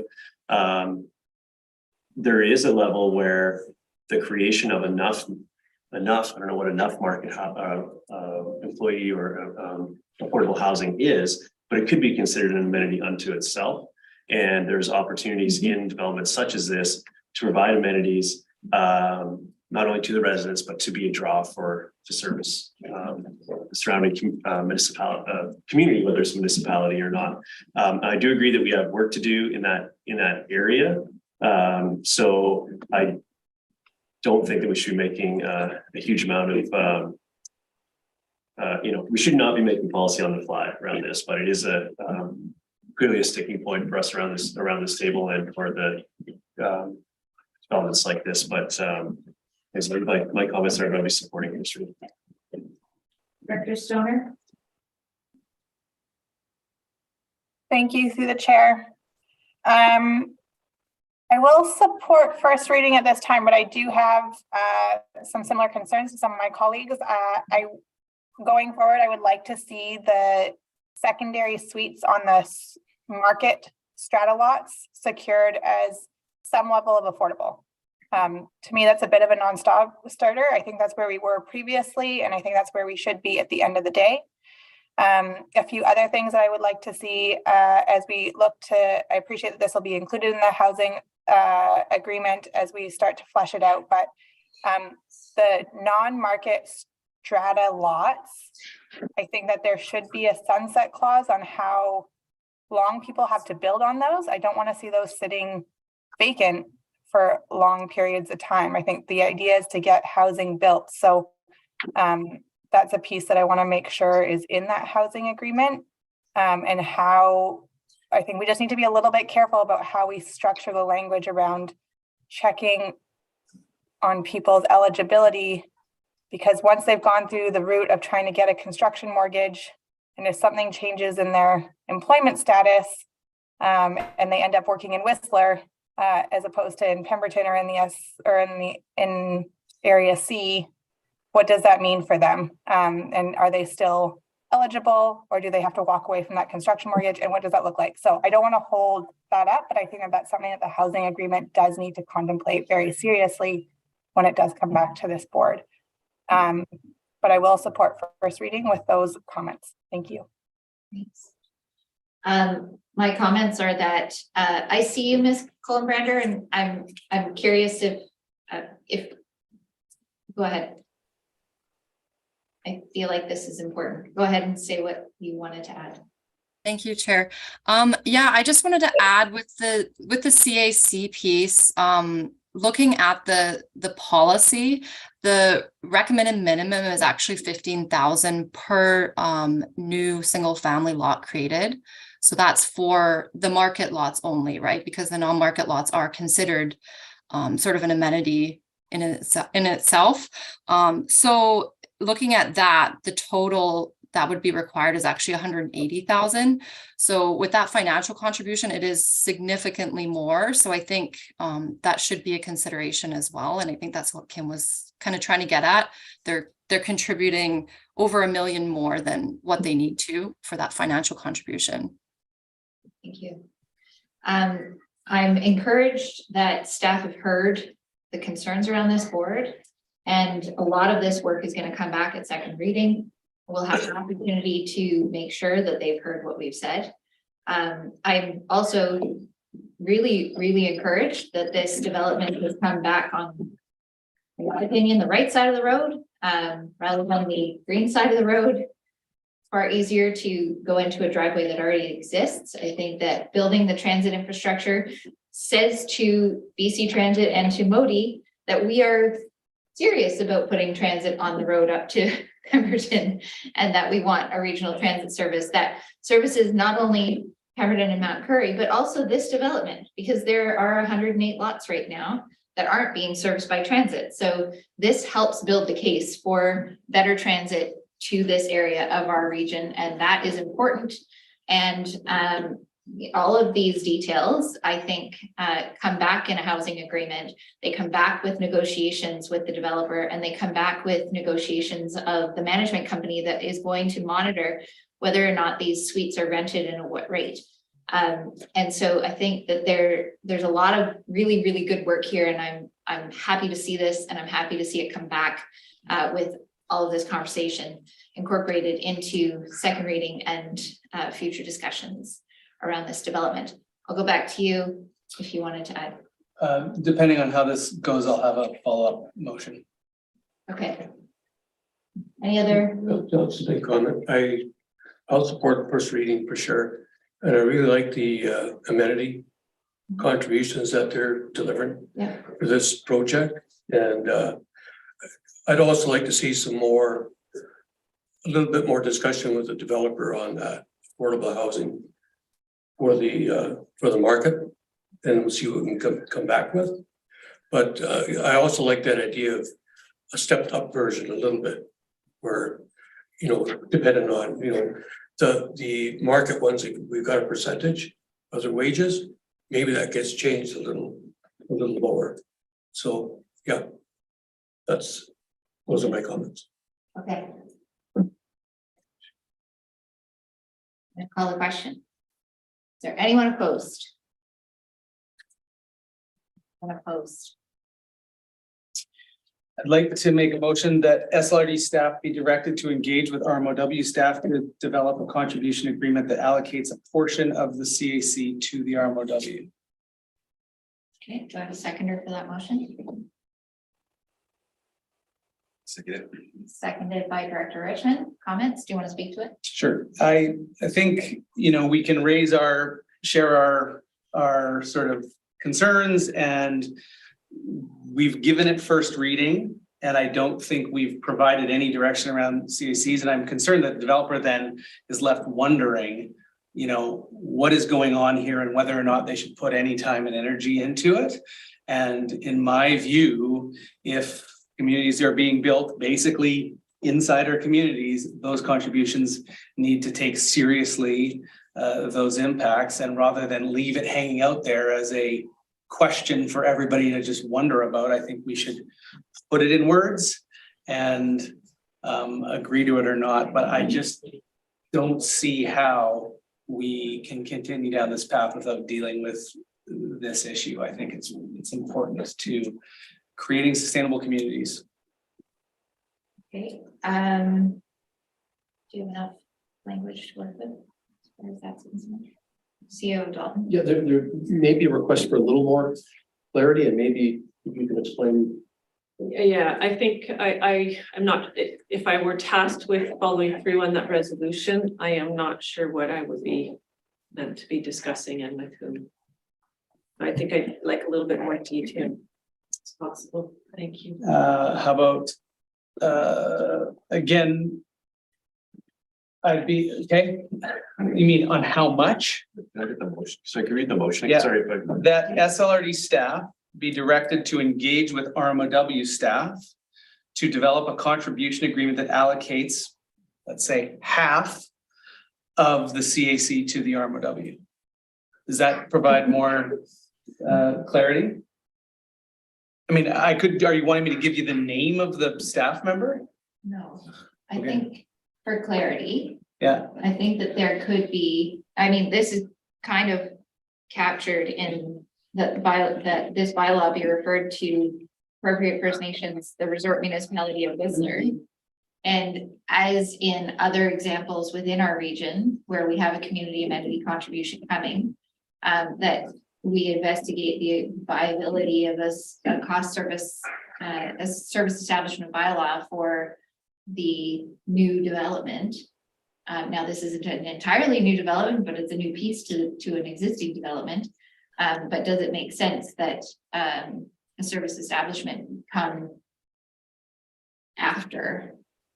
Before this is, I'm not trying to reword your motion, but I'm trying to understand how staff actions this. to Director Herford's point earlier, this is not a like, let's create a service establishment bylaw and that solves the problem. Community amenity contributions often create assets that then require service agreements to sustain them over time. And oftentimes community amenity contributions go to capital to build new facilities like the Pemberton Recreation Center. I mean, I think that that's a great example. This community that was built right next to Whistler contributed a huge amount to the Pemberton Community Center. That's a good story.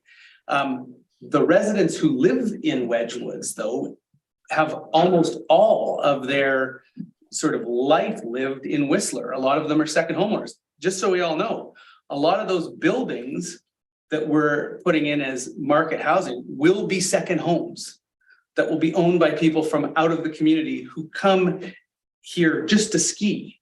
And so we're about to put in a bunch of new market housing that's almost all its impact is in Whistler. And what I'm saying is those people should contribute, not just, I agree, a service establishment agreement would be good. Let's look at that kind of work, but so too should community amenity contributions be spent in the community where the impacts happen. CEO Dalton, and then I'll go to Ms. Darker. Thanks, through the chair, and maybe the clarity piece wasn't around the name of the individual or the percentage, but I think it's what you've highlighted, we've all just experienced in discussions around Furry Creek.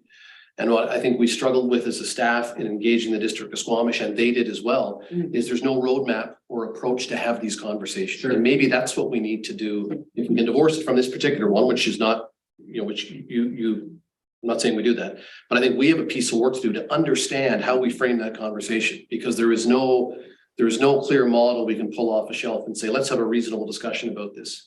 So there's some pre-work to even think about how you make that conversation logical based on some sort of reasonable principles. And we don't have those right now. I'd be happy to retract this if what you're receiving is that you're going to go away and talk to your colleagues about this, and that at second reading and public hearing, we're not all still in this position of, I raise my hand and I raise community amenity contributions again, and we say, well, there's some uncertainty around that. As long as you perceive that you don't need a direct resolution, I'm okay. I'm just mindful that a lot of times we say things in discussion and our expectation is that staff have heard those things.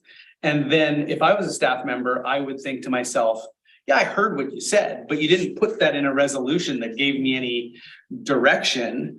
And I may or may not include that in the work that I do. So I just want to be comforted that this will be a part of your work. And if you don't need a resolution for that, I don't need to make a resolution for that. Through the chair, I think we need Yeah. the resolution I think we need is something along the lines, do the work to develop a process.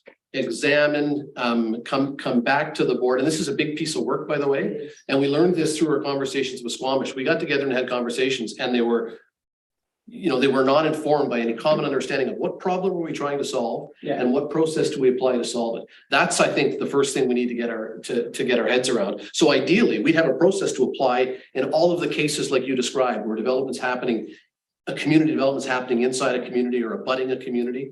There's a piece of work here we need to develop. How do you approach that? What principles matter? How do you have that conversation? What does fairness look like? What outcomes are we trying to achieve? That's what I think we need to do. And that's a pretty big piece of work. So Because I don't want to miss this conversation, but I will explode. Yeah.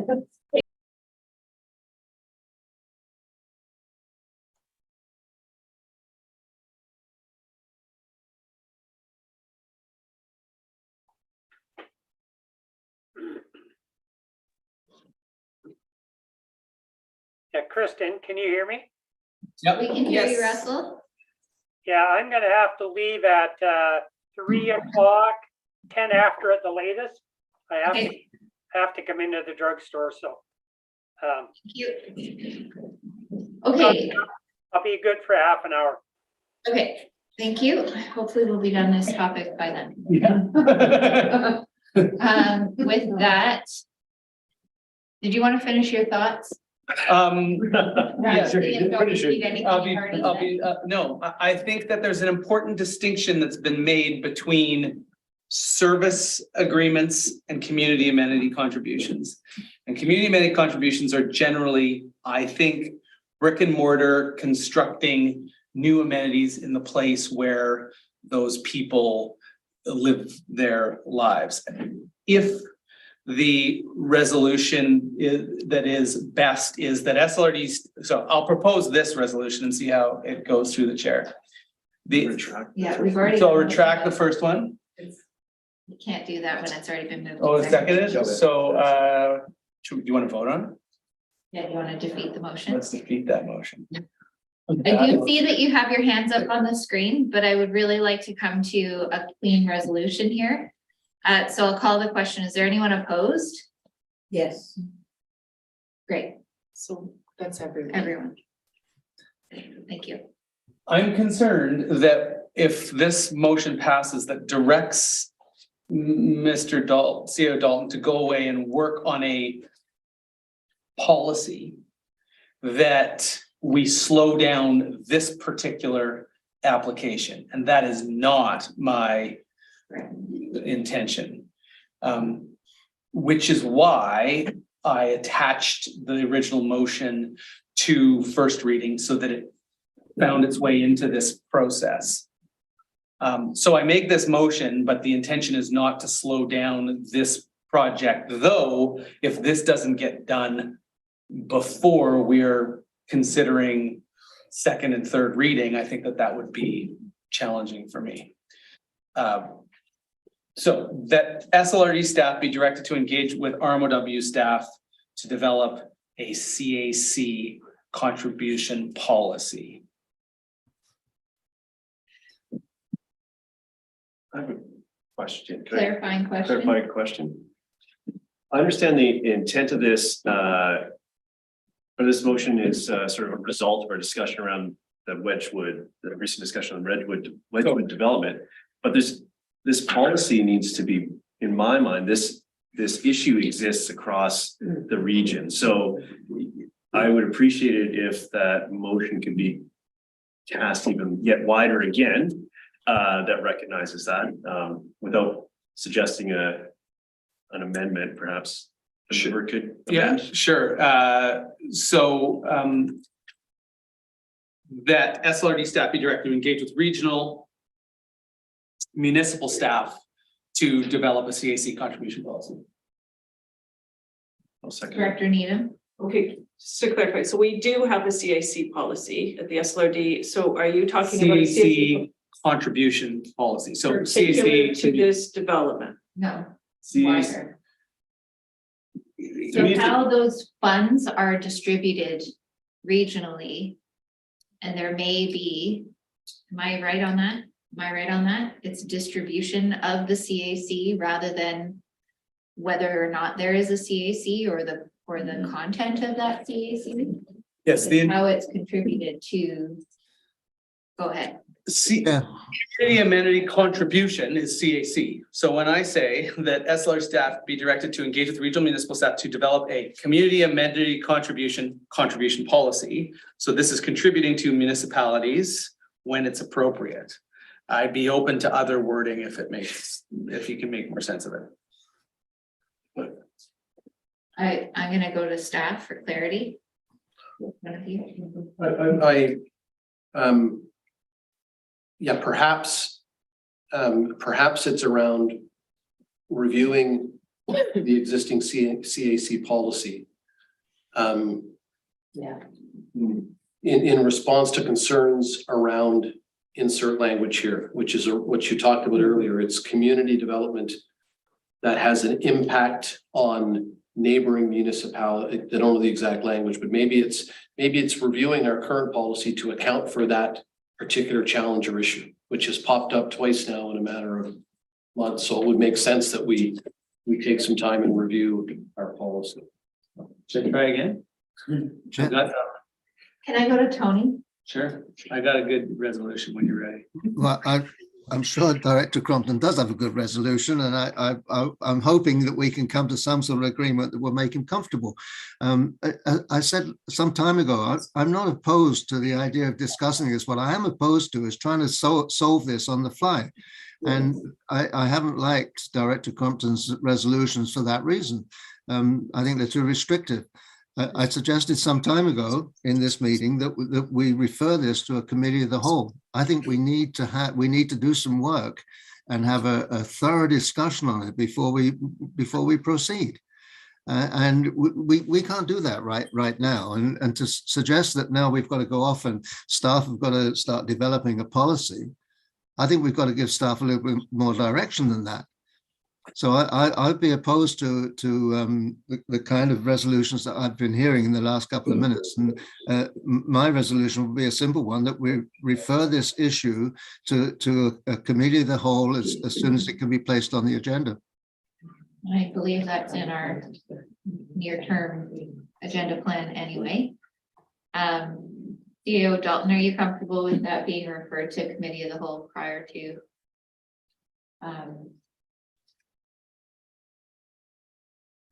I think we can work with whatever the board determines that they want us to take forward. I think if it was to go to Cal, there's a piece of work that needs to be done to facilitate that conversation, I would think. So I think we're talking about the same thing. Right. So this is precisely that. I took out anything that related to other municipalities and said the SLRD staff be directed to review SLRD CAC policy with attribution of amenity funds to adjacent municipalities when appropriate. With respect to direction to go away and bring it back to Cal if you so choose. I thought I just made a resolution. I don't know what happened to it. We didn't hear that. Sorry, Director Rainbow. There are too many conversations happening in tandem right now. I agree. The resolution I made was that this issue be referred to a committee of the whole and it be thoroughly discussed at that level. And I'll second that resolution. So this is all, just please, can everyone please stop putting motions and seconds on the floor while the corporate officer is showing me the policy as it's written? Thank you.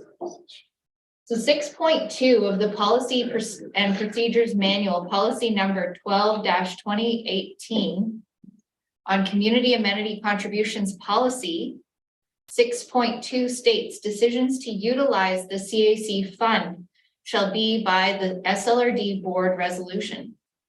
So this is already in the policy. It doesn't, it's a little bit vague as far as where that recommendation and what information, background information helps inform that resolution. But I think what we've heard from the CAO is that this board can make, we can make any resolution we want, but let's make one that gives clear direction. Now, I heard you make a motion. It wasn't seconded. You were still explaining it, and then other motions were getting thrown in through the conversation. So I'll ask you to repeat your motion. I'd be okay with Jen. Director Rainbow's Okay. motion, which I would say we need to determine what this is. Okay. But I think we could say that the community amenity contribution policy be referred to a committee of the whole. Okay, I think that's exactly what I said, Jack. Yeah. and it was seconded by Director Mack. Yeah. Are there any comments to that? Go ahead. Yeah, I recognize we've discussed this as far as we probably further than we needed to in this particular meeting, but lacking the policy, I want to make sure that we don't slow down the development that's there while we wait for this piece of work to happen. And it may be appropriate that some project specific actions are taken in between to facilitate that keeps moving. So it's a bigger issue, but when we look at strategic planning, we look at capacity of organization and what our top priorities are, I'm having a challenge directing too much work in this area, but I don't want to miss it doesn't mean that until we have this in place, we just forego all the opportunities that are presented to us, that may be presented to us on a related topic. So I'm looking forward to that discussion. However, I don't think I'm cognizant that I don't want to slow down the processes that are in motion. And there are opportunities today that we don't want to miss. So, but I'll support the motion at this point. Director Rainbow, comment. Sorry, I forgot to lower my hand. Okay. Director Stoner, you had a comment. The time has passed. I will support this motion. Thank you. Anyone else? All right. Director Pettengill, Yeah, you have the floor. just glad to hear my colleagues' comments, which I agree with, and I just, when this comes back, I guess in my mind, before the discussion goes too far, I'd want there to be a budget and work plan capacity discussion, and I do think for that reason, it's important to separate off this particular project probably. And my expectation of the committee of the whole, when we have what this resolution is about, it's not the full sum discussion with all the staff work, like we have a bit more of like, where does this fit in with all of our priorities? Thank you. Can I ask a question? I don't know. Okay, please. Okay. Do you imagine bringing back second reading without any work done on or without that CAC conversation at the committee of the whole? Do you imagine, based on what you've heard today, that this proceeds without that work being done or with it being done? I'll defer to Kim in a second, but I would say based on our recent experience with looking at this issue that's been referred to the cow, that I think that would significantly delay second reading, would be my sense. If we were to have to include that work and come back at second reading after an engagement with the committee of the whole and having done a piece of work, I think that would add significantly to the timeline for this particular proposal. And I can't just define what that would look like right now. I'm not even sure what it is we're bringing to the cow. Are we doing anything for the committee of the whole, or? Yes. Because I'm not clear on what that means, deferring to the cow. Is it defer the cow to have a conversation, or are we meant to facilitate a conversation? I'm not clear on what we're doing.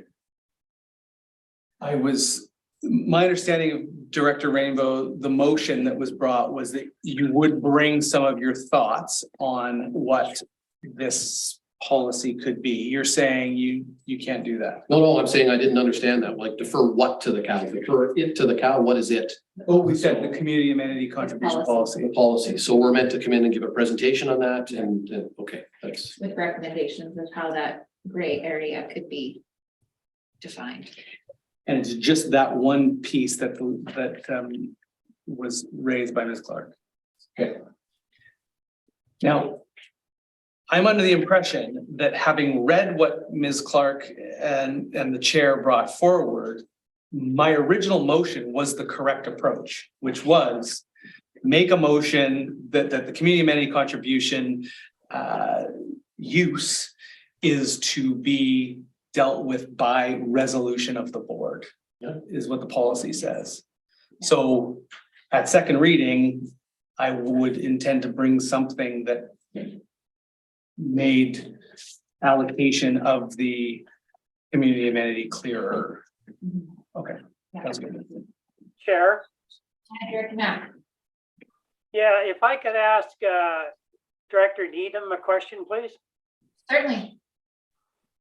Yeah, Kim, does it not say that the amenity contributions that are developed within an area are to be managed or whatever at the discretion of the area director? Yes, through the chair. So 6.1 of the community amenity policy states the director representing the area where the rezoning application is being proposed will take the lead in determining the disbursements of the monies in the CAC fund. 6.2 states decisions to utilize the CAC fund shall be by the SLRD board resolution. Funds allocated to specific community amenity funds shall only be used for the use specified unless left unused for more than 7 years, at which time the SLRD board may determine if the funds can be used towards other community amenities in the same electoral area. So it seems to me that really it's up to the electoral area director to come up with the idea as to how they would like to see the funds spent, but it's going to be a board decision as to whether that's agreed to. Thank you. No comments? On the motion? All right, I'm calling the question. Is there anyone opposed? Motion carries. Thank you. Thank you. What's this is the motion I have on, no idea. what's just the motion on the referral to? Yeah, not first reading. No. No, we gave first reading. Yeah, we gave first reading. You were here. Yeah. That was a long time ago. Maybe I was, maybe I wasn't. All right. Can we carry on? No. No? I know. 7.4 is a zoning amendment bylaw 1742, housekeeping and ag amendments. I'll turn it over to Director Needham. Yeah, I'm just gonna start by again clarifying that this is the application, or not the application. It's a staff initiated housekeeping amendment bylaw. And this is the one that has been subject to a number of letters that have led to a little bit of confusion. I think what's happened is somebody in the community has determined that we're not meeting our required obligations with respect to setting the timing of public hearings. And in fact, this particular application, we were at first looking at waiving or not holding a public hearing. Because we have received a lot of concern about particular pieces of this housekeeping bylaw that are to do with carriage houses and exemptions for gross floor area, particular to the Wedgwoods area of Area C. We have decided that we would come back today to you to instead ask for, well, in the resolution right now, it says a public hearing. So we were going to, people wanted a public hearing, but looking at this, I think it's probably at this point, because of the amount of correspondence we've received, I think we would be better to actually host a public information meeting, which we don't normally do for housekeeping type amendments. But I think in this case, because there seems to be a lot of confusion, there's a lot of correspondence we've received, I think we should just go back to the community in late January with a public information meeting, just to sort of clear the air, explain things better to the community about what this is, because I think it's starting to build into something that it's really not. So. Thank you. I have a question. Yes. do you envision that public information session to be at the community center, or is this something that will be held online? It'll be an online session. Great. Yeah. Great. So then Yeah. accessibility, and that's great. And then are we also amending this recommendation in the package to just first reading, or are you comfortable? I think hold off on the readings altogether and just go to the public information session first and then bring this back later. Actually, I'm just going to defer to Ms. Kohlenbrander because I don't have my report open in front of me, and she can determine whether it makes sense to have first. We could have first for discussion purposes and always amend it later, but Ms. Kohlenbrander, are you comfortable with that? Yeah, I'm comfortable with first reading. Okay, thank you. I have Director Mack, then Director Richmond. Go ahead, Director Mack. Yeah, I've had a lot of, questions asked about just doing electronic meetings. I think that we should be really thinking about having an in-person, same as we're doing now, have an in-person meeting and have the ability for people to come in electronically. Because there's some people in some of these areas who do not have access to the internet. So then they can't access the meetings. And I think some people feel more, secure or whatever, actually being in person and seeing the expressions of everybody and how that goes. So I would just like staff to just reconsider and think about doing that as a hybrid meeting. I think that would be far better received by the people out there. Thanks. Okay, thank you.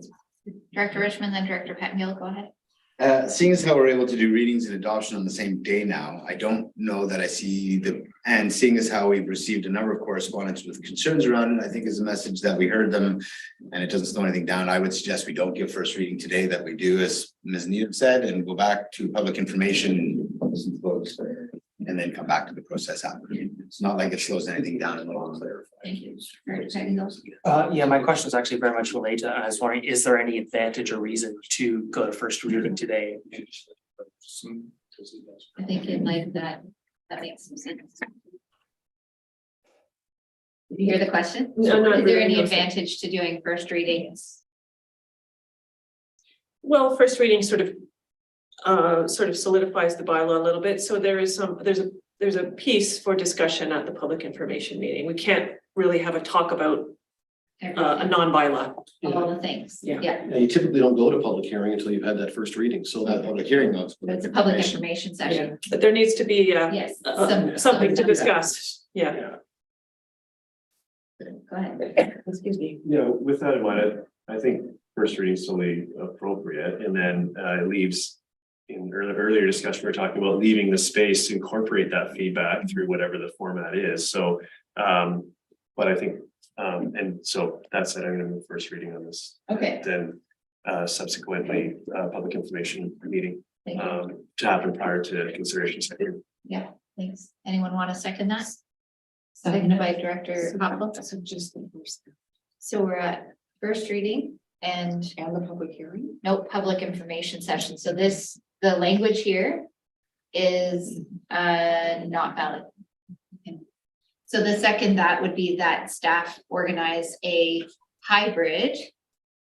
We can do this as two separate motions if you like. Yeah, let's do that. Let's do that. So we'll do first reading. I'll move first reading, knowing that there's going to be a subsequent motion that will address that. Seconded by Director Hopful.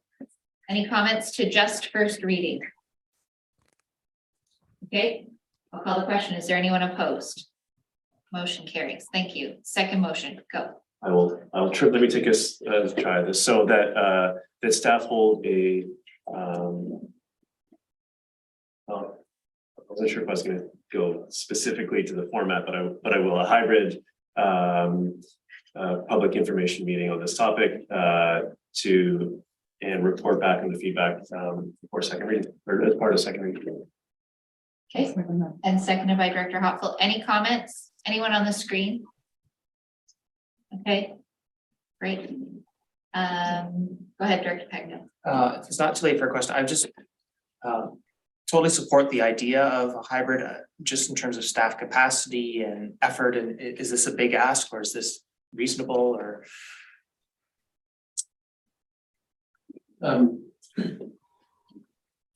Go ahead. Well, It's, yeah, I don't want to say it's a big ask every time we're asked, but we're from a technology perspective and staff, it's a challenge. So we'll have to look at what it takes to do that, but Kim, maybe you can. I think if we do it on I think it's January 25th, which is the board day, I plan to be up here for that. And so I can stick around and do the in-person part. It's just a matter of whether we can get technical support. I recognize I made the motion. Now I'm going to ask a clarifying question about my own motion, I guess. But to me, as long as the format is accessible, both in person and online, I don't know that it needs to be run at the same time. So whether the online session is separate from if that makes it if that's adding, that's fine. But if that simplifies it, the idea is that both online participation or online participation and in-person participation is facilitated throughout the process. So if that has to be two separate pieces to do that, that meets the intent of my motion. Yeah. I don't know if everyone else. Ability to work within. Yeah. Okay. Any other comments? I'll call the question. Is there anyone opposed? Motion carries. Thank you. All right, let's move along to 7.5. Lillooet Lake Estates and Heather Jean Properties Land Use Contract Bylaw. This is for the zoning and OCP amendments adoption. We've seen these before. So any questions? I'll move adoption. Move adoption, seconded by Director Demare. Any further comments? Is there anyone opposed? Motion carries. That's exciting.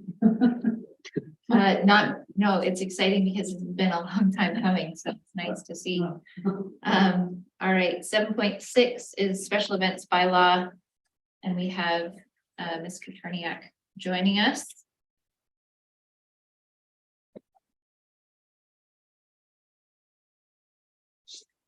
Okay.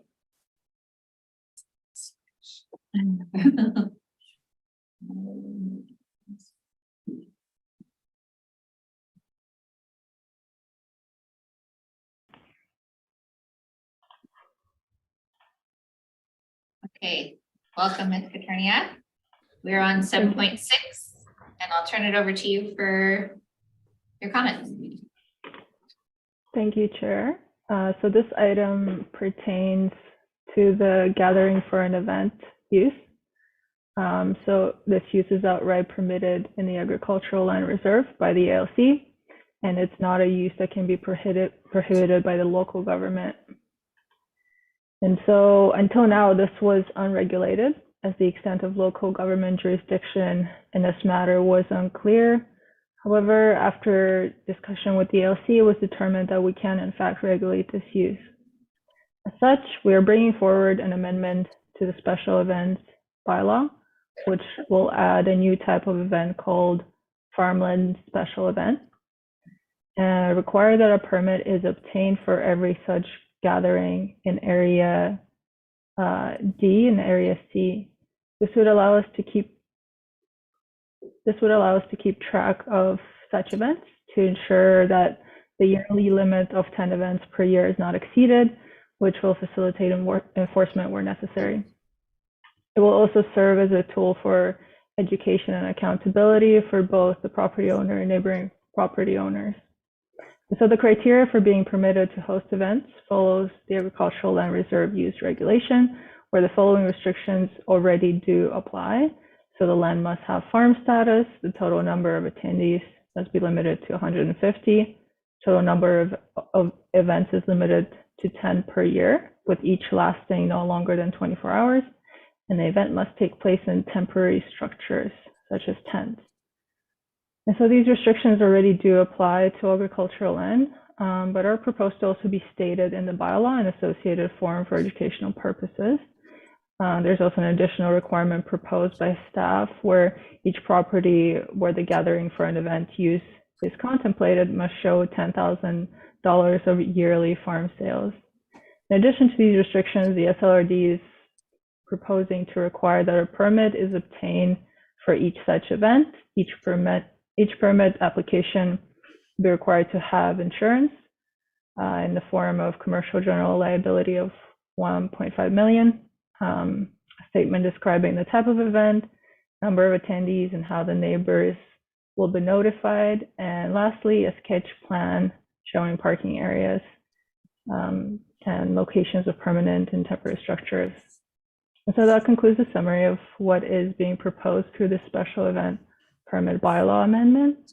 And please let me know if you have any questions.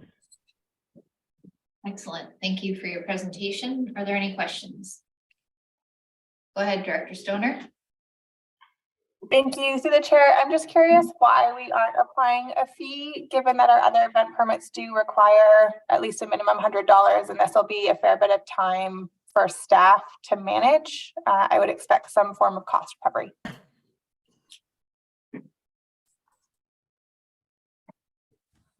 Go ahead, Ms. Katerniak. Yeah, so we are proposing that is doesn't cost anything, just to make it easier for people to actually apply for these permits and sort of decrease the barrier for them. But a fee could certainly be considered as well. Yeah. Okay. Question? Yeah, there's a mention of part of the rationale to articulate this in our bylaws is for public education, but there are some new pieces, and I'm just wondering if we would expect in the budgeting this year or in a future year some enforcement money. Sure. We have a pretty healthy bylaw enforcement budget proposed. We had one this year and proposed for 2023. So I think we'll be okay. And in fact, I think if this policy moves forward, we may actually have less enforcement to deal with, because this allows us a tool to start to really regulate these things. Any other questions? Go ahead. Yeah, thank you. I appreciate the answers to the questions asked thus far, and I was thinking along the same lines as far as how much of a administrative time it would take to process these applications. But with that dropping of enforcement, I'm comfortable. I still had the question, but I think it's been addressed. So let's see where it goes. And an annual review is, I imagine this is a seasonal thing, so we may see it in the winter, and staff may propose a change if this needs to go further. Thank you. Director Rainbow. Yeah, comment. This is a big change for this area. When I first read the report, I thought, should we have a fee? And my feeling at the moment is no, not right now. We're introducing a new thing. There's going to be some opposition to it. So let's get it in place, work with it for a year, and then, yeah, I think bringing in a fee might be very appropriate, considering that some of these events are generating thousands of dollars. Most of the events we're talking about are either weddings with well over 100 people, or they're some sort of a, for want of a better word, a rave. So that there's plenty of money around there, and at some point we might want to bring in a fee. I think at the moment, bringing this, putting this policy in place would be, first of all, really give a signal to the community who are very, very upset about what has been happening. There is a regulation that there be 10 events per year. It's been reported to me that one property had somewhere 26 to 28 events. tents are supposed to be up for 1 day. Again, it's been reported that a tent was, and we're not talking about a two-man sleeping tent. We're talking about a tent that can host 100 people, that it's up and it stays up. So there's a lot of concern in the community, and this will allow our bylaw enforcement staff to do a more effective job in trying to deal with it. I think Lee's been trying to deal with it, but lacking a reliable tool to use. This gives us something to work with, and I think it will have quite a significant impact. So having said that, I want to move the recommendations that are in this report. Okay, seconded. I'll second Director Bertram. Yeah, it's just for the first, second, and third reading. Everyone Yes. okay. Call the question. Anyone opposed? Motion carries, and move adoption. Move adoption. Seconded by Director Rainbow. Call the question. Anyone opposed? Motion carries. I wanted to thank staff for the extra footwork that you did in Area B, and particularly for checking and listening to the wishes of the Agricultural Advisory Committee in B. So thank you. Yeah, and I'd like to thank staff for getting this done. I mean, we had that public meeting in the Upper Squamish Valley, and staff clearly listened carefully to what was said and have come back with a very effective response. So thank you. Okay, nice. Great. We are at 3:08. We have Regional Hospital District has to start at 3:30. So with that in mind, 8.1 is CEO verbal update. Chair, thank you.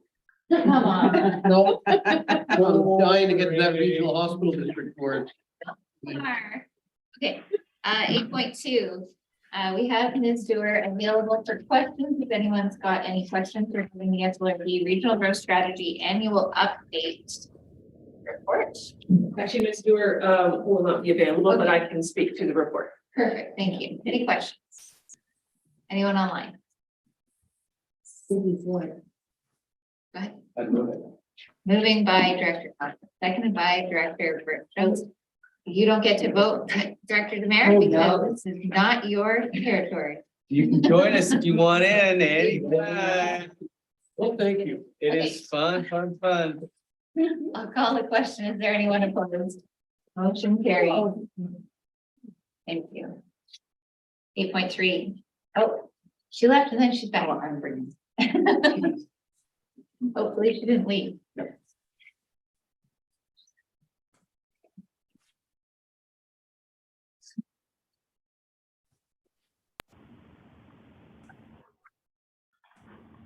Back, Ms. Katerniak.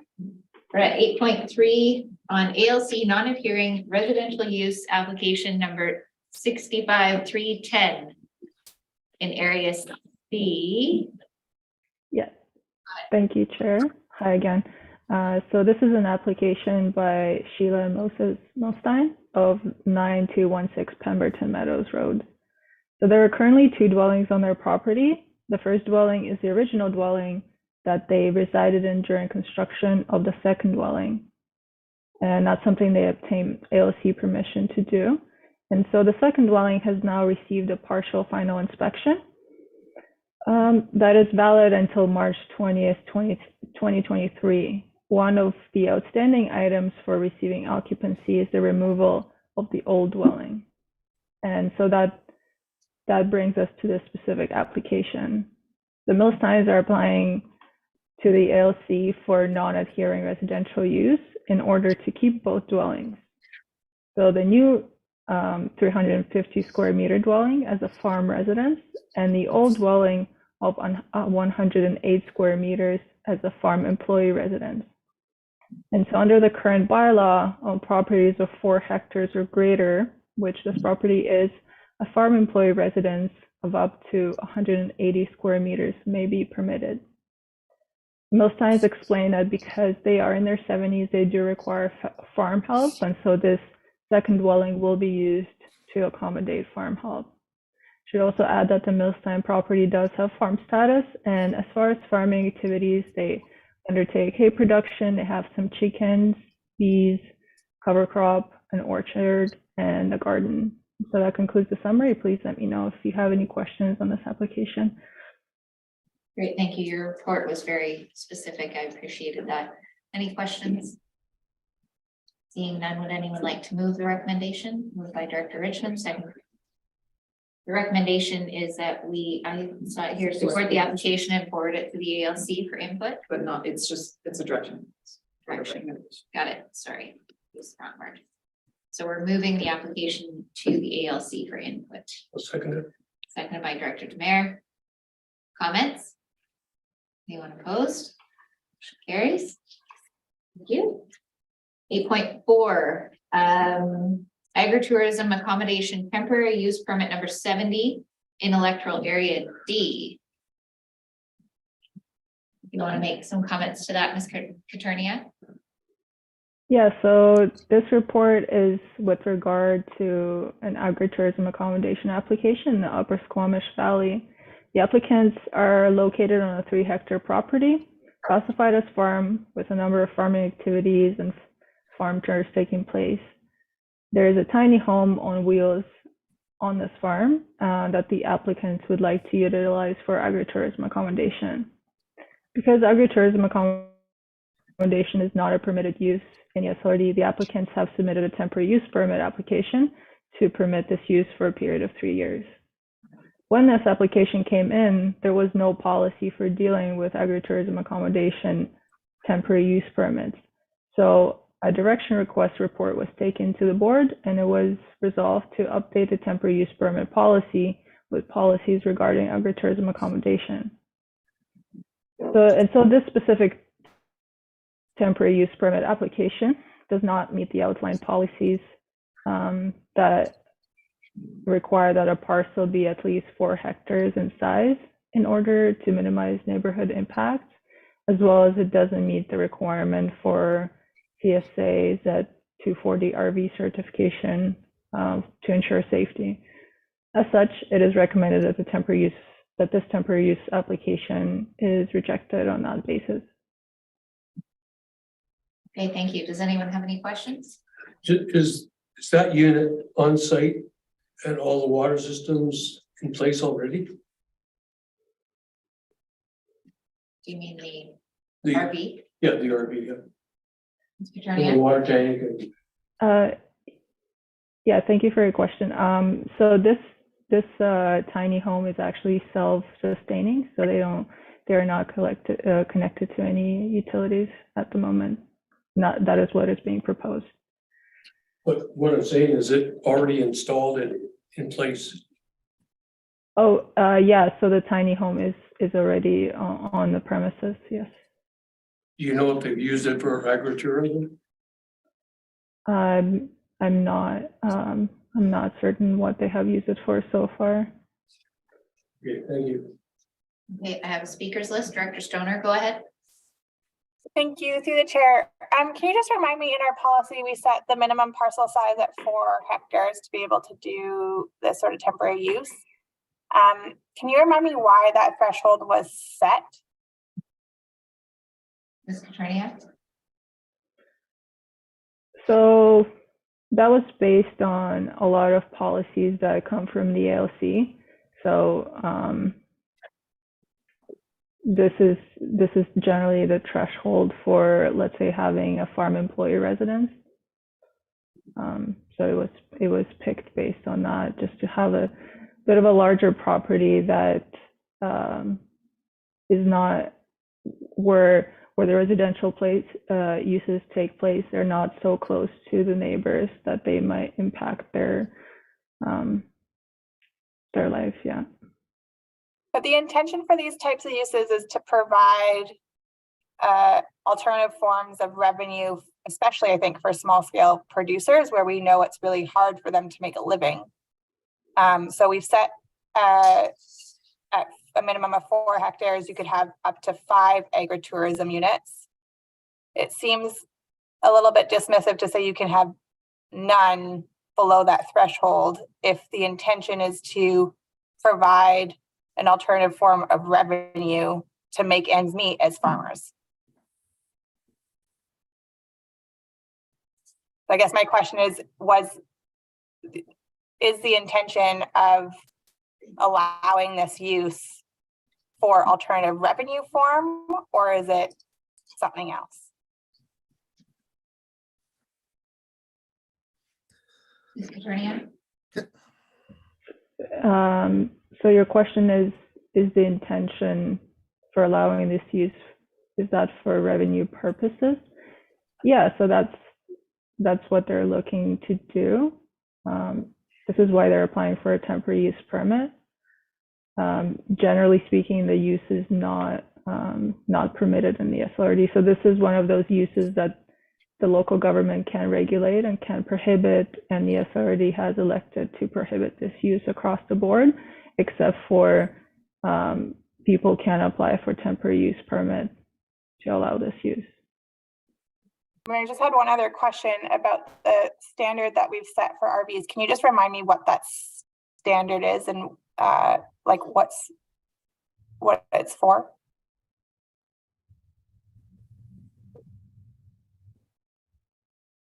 So this, so the standard is to obtain CSA Z240 RV certification.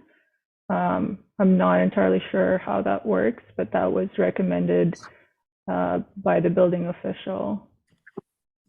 I'll go to Director Nina. Yeah, through the chair. I mean, it's a Canadian Standards Association standard for RVs that's set. It basically ensures that the manufactured, the construction of the RVs meets a safety standard for snow load, et cetera. Because of course we don't do building inspections on these things. So we have assurances through the Canadian Standards Association that these things are safe. When we're dealing with some of these so-called tiny homes on wheels or other handmade types of recreational vehicles that we see, we have no assurances that these things are safe, that they're not going to collapse under snow load. A lot of these things are kept out, winter after winter, and they're bearing a burden of snow load, et cetera, et cetera. And so, according to our building official, the only way we can really get around ensuring safety of these things is to go by a CSA standard. And that is sort of the acceptable standard that we're requiring at a minimum. Thank you. I'm sorry, just to follow up on that, would a tiny home be able to achieve that certification standard? A tiny home that's put together, by a couple of contractors, let's say, I don't know that they would be able to get that. This is a motor vehicle, manufacturer's standard. We don't have standards that I'm aware of set for tiny home construction. Director Rainbow? Yeah, just a couple of comments about this. First of all, this is a 3 hectare lot. This is not the only tiny home on that property. It's been reported to me, I've had a lot of complaints about this property. It's been reported that this is advertised regularly on Airbnb. When we look at the word agritourism, I visited a farm in Richmond where we spent a half a day there touring around the facilities and looking at their whole enterprise, and it was fascinating. 3 hectares, a tour around there took me about 15 minutes. A couple of cows and a few goats and a few chickens. So I question that whole sort of raison d'etre, if you like. And this is also the property that is supposed to have had 10 events last year, which is probably, and again, reported to me that they had over 26 events. This is not a farm with an income that is doing a little bit on the side to supplement their farming income. This is a business, an events business that is using farming on the side to justify the events business. That's certainly how it appears. That's what I hear from people in the community. And I have to say that I fully support this, the staff recommendation that we don't issue this TUP. Thank you. I think I heard earlier, if I understood right, that the property already has this unit's already on the property. Is that correct? Yes. Okay, so what happens to it without this TUP? Does it need to be removed from the property? Have they exceeded the dwelling? Is it a dwelling unit that now needs to be removed? I'm concerned because, just to highlight my concern, is that we're being recommended that we deny the application based on what is essentially a safety concern. So, Yeah, I mean, once the decision is made today, we would have to look at that building and consider bylaw enforcement options. Any other questions? Would anyone like to move the recommendation? Moved by Director Rainbow, seconded by Director Demare. Any further comments? Is there anyone opposed? Motion, oh, you're opposed? Okay, Director Stoner is opposed. Thank you. Thank you, Ms. Katerniak. Go ahead, Director Pettingill.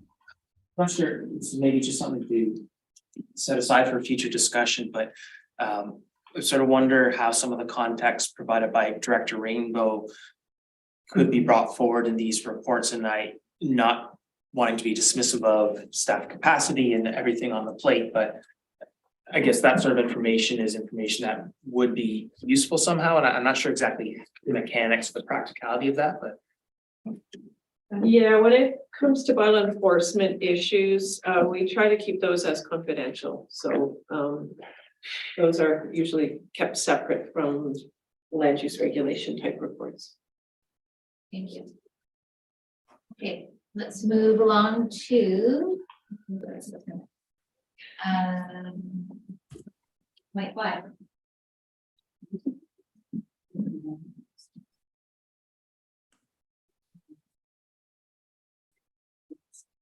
All right. Hi.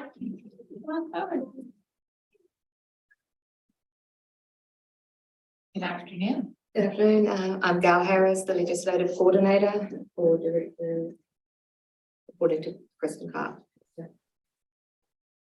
So this is a request for decision regarding the procedure bylaw amendment. This is a minor amendment to bring 2 points in the procedure bylaw into line with the Local Government Act, one being the reduction in notice of special meetings down from 5 days to 24 hours. And the other one is that committee meetings no longer require a place where the public needs to attend to hear or watch and hear. So in the short is committee meetings could be held virtually, electronically. So yeah. Any questions? Any questions? Director Stoner, go ahead. Thank you. I just wasn't clear if we would still explicitly state that that committee meeting is being held electronically or virtually and you can attend via this means. Well, through the chair, my expectation is that it would be communicated out how it is being held, and if there is a public place, it would be communicated if it's virtually. Yes. Okay, great, thank you. Okay. Director Rainbow, do you have a question? Oh, sorry. Okay, that's okay. Would anyone like to move the recommendation? Moved by Director Demare, seconded by Director Birch Jones. Any further comments? Is there anyone opposed? Motion carries. Thank you.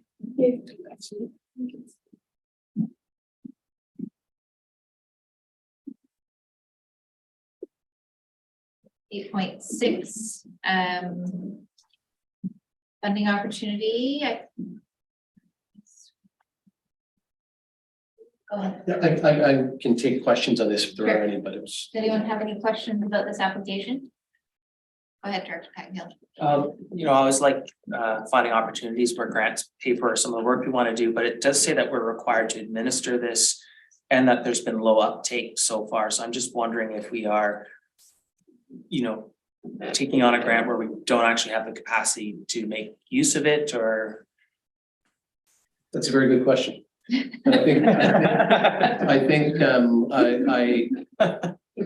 I would suggest that perhaps we come back to the board after this year and report out again, because the trend should certainly, the trend suggests that this is not necessarily a good investment. But we understand there's a need this year, and so we support supporting it, but we should probably include a conversation about this what the uptake's like this year if we look to go forward next year. Moved by Director Demare, seconded by Director Birch Jones. Any further comments? Is there anyone opposed? Motion carries. We remain eternally optimistic in areas A and B that we will make good use of this opportunity. That was the first three. And we do have some. And then there is another resolution here that the chair or CEO be authorized to sign contracts, applications, documents, etc. Can I have someone move that? Moved by Director Birch Jones, seconded by Director Demare. Go ahead. Why is this weighted? Because the authority to enter into contracts is a weighted. Vote as opposed to. Okay. Thanks for I asking. thought it was just. B, A and B. Is your Thanks for report- voting for it. Yeah, we'll see. You make a good case, maybe. Question, is there anyone opposed? I have one. All right, 8.7, rural economic diversification and infrastructure program implementation grant. Are you here for questions? I'm here for a question. Does anyone have any questions? Yeah, go ahead.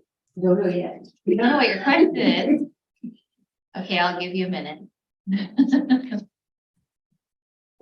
We have 1 minute till 3:30, so. I have no questions. You have no question? No. Question. Thank you. Moved by Director Croft. The first that, yeah. That. Seconded by Director Demare.